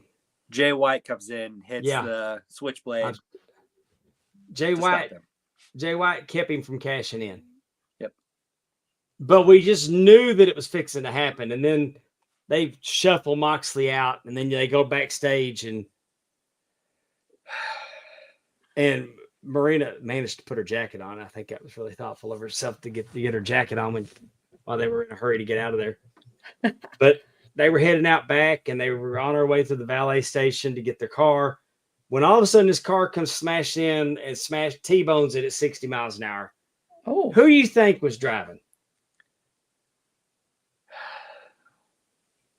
Darby Allin. Darby Allin. because And With when I no understand, he did his own stunt. I would say there was no stunt guy. He did that himself. Oh gosh. Which I don't understand. That you let your talent do stunt. that. Now he is a Yeah. glorified stunt man. He is a glorified stunt man. It is what it is. I've been saying it and saying it and saying it, and until a big old burning bush jumps on my desk and tells me to give him a chance, this is the hand that he's dealt with me. I don't Well, get it. and Tony His- Khan is a big fan of ECW, right? Yes. Like Yes. that's and ROH, like that kind of. But you're right. He has really just let Darby do whatever. His most devastating move is running as fast as he can and diving out of the ring. How are you gonna win? How do you win when you dive out of the ring? I tell you what, the whatever, I think it was last week. I think he was wrestling Moxley. Whoever like power. No, he was wrestling Claudio. Claudio, he Claudio. lost. Thank you. Well, but that power bomb or whatever he got, Claudio had him up and just like threw him. Oh, Gorilla pressed him into like the Yes. timekeepers area. Yeah. Yes, it was like, oh my! And then he got back in the ring in the count of 10. It was just like, oh my Lord! I mean, he launched him. He did. Mhm. I don't want to see What this in the kid world? hurt. Yep. Every time I watch him, I feel like he's gonna get hurt. Yes. I don't want to watch a man get hurt, and that's why I don't enjoy Darby Allin, Mm-hmm. because everything he does is You're waiting for a bone to be sticking out of the skin. I don't it's want to just see it. what you're I seeing. don't want to see it. I look at Sting's last match as well. The spot off the ladder through the pane of glass. Like That was could have that- easily, yes, that could have just easily gone. been something horribly wrong in that moment. And That is caught on camera. Like we Yeah. don't need, I mean, I mm, don't get it, and but the that's thing, but the thing for me watching this, as watching how everything's unfolding, and I know this is probably not something you're not going to want to hear, Dave. I think they're positioning Darby as the guy to take the title from Moxley. oh, I I see see. it too. I mean, Yeah. they're positioning it to be Darby's the guy, and mhm. I don't know, because like to me, I see Darby being the guy to stop him to get the title, and then Christian cashes in. But I see Darby as being the guy they're building to be that guy to be the one who stops John. Man, I'd love to I see do Kenny too. Omega come back. I just love to see Kenny Omega come back and try to be the savior for AEW. Well, And you that's- might, yeah. that would be cool. because I could see this build. You keep the title on Moxley, but you build it into the Bucks come back with Kenny to stop the Death Riders. Can And- we just leave the Bucks off and just and- have Kenny and- Omega come back? Yes, Now, but I was pleasantly surprised that Claudio beat Darby Mhm. on TV, Yeah. Mhm. as it should be, and so that maybe they see that I don't see him as the face of their company, right. and that they understand it because they got Jericho over on Ring of Honor trying to sell a TV show. Yep. But overall, AEW Full Gear, it was long. Yes. Mhm. That's my criticism. That I started watching wrestling at 5:30, and at 11:30 it was over, Right. and I was tired. I was worn out, and I probably would have enjoyed the main event more if I would have been so sleepy. Do you think, I mean, because I do think like you said earlier, they're asking people to pay $50, which we don't do anymore. We pay $10 for a whole network basically on Peacock. Do you think that that does help people to know at least you're going to get at least 8 matches? You're going to see your favorite because everybody's on the card to shell out that money? Yeah, I mean they've put themselves in a position that their value. I mean, they give you value for your money for a pay per view. Mhm. Absolutely. Mhm. But I'm more quality over quantity. And the thing is there's lots of quality on this show. Yeah. I mean, Right. I But but like you said, the only reason why WWE can do it and do it, I guess, is because they don't have that. We were watching 4 or 5 hour pay-per-views, but whenever they were selling them for $40 or whatever, because uh I like this match and the post match. Call me a mark, I guess. All right. Devin Dallin is a mark. I'll do that, Devin. Don't you worry. I think he should name his son Mark. That'd be kind of funny. Yeah. We thought you were a mark before this pay per view, Devin. We all are. Oh, Yeah, yeah. exactly. 100%. Oh, absolutely. But there you go. We're talking. Speaking of championships, big time belts. There's Athena, the Ring of Honor Women Forever Champion, with her Uh-huh. spinner belt. Look at that. That belt was made by Big Time Belts. Big Time Belts over at Facebook.com. There's the North American Heavyweight Championship, the HCM American Championship, the Russell Chu Hair Hair Guru belt. guru. If you're getting married, why don't you and your bride get belts? The Manchester Player of the Week strutting ass around campus from Big Time Belts. The PCW Heavyweight Champion, one of the most beautiful belts ever made, is it from Big Time Belts. Tim Robinson's AEW, Big Time Belts, high quality, low prices, as seen on Ring of Honor television. And we want to thank them for sponsoring our show. And also, they're sponsoring our fantasy football league or They are. championship. Oh, and it's I out guess of I should arm's say. length. It is out Uh-oh. of arm's length. I got to show it. Yes, you must show it. Have you seen it, Bryant? I have, yes. I have seen Okay. Isn't it nice? it. It is fancy. It is awesome. My grandson moved it when he was watching wrestling with me the other back here. That's such a nice That belt. is so cool. Yeah. Let me see if I can get me solo shot on screen here. Yeah, look at you. The Ram Network for $5 a month. Patreon.com/Ram Network. We're playing fantasy football over there. Filter Free Popcast. Talking Wrestling with Pondwater Dave. The TNA Top 10. Big Time Belts. This is what the winner of our fantasy football league is going to get. Looks like it's going to be a dogfight right now between TJ Stevens and my wife. Oh, I was wondering who was I winning. really want her to win because I do not want to have to mail that belt to TJ. Make him but- come get it. But we want to thank Muhammad Zubair. He does great Definitely. work. You saw Athena. I mean, it's neat to see his belts on national television. And the fact that he did our belt. So, I mean, that's so cool. Oh, he's did the BIW belts. He's done the SWA belts. Mm-hmm. He's done the Battle Zone belts. He's done the AWA belts. He's done some for the Gulf Coast. I mean, people are coming to him in droves wanting him to make belts for their promotions. And I mean, he can make them basic or he can make them works of art like that PCW belt that we've looked at time and time and time again. He's doing great work for our friend Tim Robinson. Mm-hmm. I mean, he's such a good guy. Customer service is very, very important to him. And like I said, we can't thank him enough. You speak of Tim. He was in our audience. We've had a great little crowd with us tonight. We have. We appreciate you all coming on and giving us your thoughts and helping us out when we didn't know the answer. It's always checking helpful. us and Heck yeah. We appreciate that. But Bryant, we can't thank you enough for joining us tonight. Yeah, happy to be here. Thanks for I having me. wish you and your family a very, very happy Thanksgiving. We'd love to have you back again. It's been fun hanging out with you. No, absolutely. Definitely. Yeah. Anytime you guys want me, I'll be available and happy to come back on. And I did send the message off. My mom would like me to tell you all happy Thanksgiving as well. Awesome. Oh, wonderful.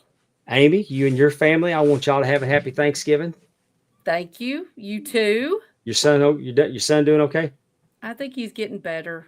Good. He's got that cough. It's just we've been fighting that for a little bit, but yeah, that stomach bug. I mean, you know him, and when he doesn't want to eat, like he's sick, Mm. and so he he has been out, but he's feeling a lot better, a lot better. Uh, Oh Willie yeah. Buck wants to know if I'm doing any wrestling shows this weekend. I am not, sir. I've got December the 6th in Mount Olive, Mississippi. That will be for Lost Art of Wrestling. That'll be my last show of the year. I think I'm done until January 10th when I'll be back with BIW. Schedule's going to be pretty open for next year. Want to get it short up pretty quick. I mentioned the Ram Network over there, Ram Network / patreon.com/Ram Network, World Class Flashback, Eras, the New Generation, footballers, so much content over there. Our friends at the TNA Top 10, their top 10 was top 10 Thanksgiving foods. That's a fun listen. I can't believe number one was what number one was. So Oh, don't say it. I haven't I'm not listened going to to spoil it, that one yet. but I What'd mean, you they're put for fun. number one? What'd you put for number one? Dressing. Me too. And Dressing, it yeah. wasn't, obviously. Interesting. I can't wait to hear it. No, dressing wasn't. Anyway, TNA Top 10, Andrew, Allison, and Terry do such a good job over there. When you see them post their polls, participate. They do a poll for whatever their top 10 list is going to be. They do a poll for college football. They do the wrestling and their top 10, and there's in all their silliness they do in that hour one. Then they bear down with football in hour two. It's always fun. Like the top 5 that I picked for football this week was actually the top 5 that the AP picked, which shocked me. But I didn't. But I picked like I should have picked, and not with my heart. I mean, and that's the tough part picking that poll is you have who you think you want to go for, but you got to think without go on the football field, and that's I a mean, little tough sometimes. I can't. How are you gonna pick Alabama in the top 10 after last weekend? You know what they are. They missed. Coach Saban doesn't live here anymore. Exactly. At least they lost to Oklahoma. Because my daughter graduated from Oklahoma, so I pulled for Alabama and Oklahoma. But I wasn't, and I'll be honest, I needed Alabama to win more than Oklahoma because Oklahoma's not going to playoffs. Right. They don't look like Alabama is either. Ooh. I like when I listen to Top 10, I don't know much about football, but I learned so much. They are very much on point about players, staff, stats about running games and who does what to whom. And I really have learned quite a bit. So I love listening to them. I usually don't know exactly what they're talking about, but I'm picking up little things all the time. Catherine Summers says, I wonder how Conrad took the loss. Conrad's okay with it. Conrad is really even keeled. He looks at Alabama football as that he's seen so many championships that he's seen so many championships that he feels like they're playing with house money. Yeah. So he takes the bad with the good, and they historically don't stay down long. Amy didn't know that SMU was Southern Methodist University. No, not in the beginning. What are you laughing at? No. That's where I wanted to go to college. Why didn't you go? Because I got married and had kids and worked 70 hours a week. Oh, well, that would make sense, I guess. Yeah. But No, I did not know SMU. They did. They did have to tell me it was in Texas also, because now it don't matter. Like it used to be like SEC. Okay, we're kind of in this, South. Well, hell no, that don't matter no more. Washington might be in there one day. So, that'd also tell me where it was. SMU used to be part of the Southwest Conference, which was Mhm. SMU, Baylor, Rice, Houston, Texas, Texas Tech, Arkansas, Mm-hmm. and TCU. Makes sense. That's all kind of right in And that then area. they all started. Arkansas left, and finally the Southwest Conference dissolved, and SMU got the death penalty. Mm. But Mustang Mania was running wild in the early 80s with Craig James and Eric Dickerson in the backfield and a quarterback named Lance McElhaney, and they had to move their games to Texas Stadium because the little Omby Stadium at SMU wasn't big enough. That's when the money was flowing too. They right? should have won the national championship. Oh yeah. They should have won the national championship, and I think they tied for second. Or I know that they should have won the national championship that year. And yeah, they were paying them left and right. So and that probably it shows why they're doing so good this year, because with NIL, they knew how to pay them 40 years ago. So they're with the program. They got it. This old hat. We know how to do that. Yeah. All right, we're going to get out of here. Everybody have a happy Thanksgiving. Thank you for joining us. Next week's show, we're going to do... We have guests. We have guests again. Yeah, we're going to do for December 4th from NWA Texas. From NWA Dog Pound. Mm-hmm. NWA Dog Pound in Texas. We're going to have Nathaniel Grayson. He's going to be here with us. NWA Dog Pound is Rodney Mack and Jazz's promotion. The following week, we're going to be back on Tuesday, and we're going to have from AIWF, I believe AIWF television champion, Jax Insane is going to be with us. And then a week later, from AIWF, we're going to have James Harris. So we're really looking forward to getting back into some indie wrestling the next 3 weeks. I'm super excited about NWA's branching out and bringing the territory systems back, and can't wait to hear about all the neat stuff that's going on with NWA Texas and NWA Dog Pound. Definitely. It's a good time to be a wrestling fan. It truly is. All right. Thank you, Brian Haremza. For Amy Vaughn, I'm Pondwater Dave, and we will see you next week. Bye. Happy Thanksgiving.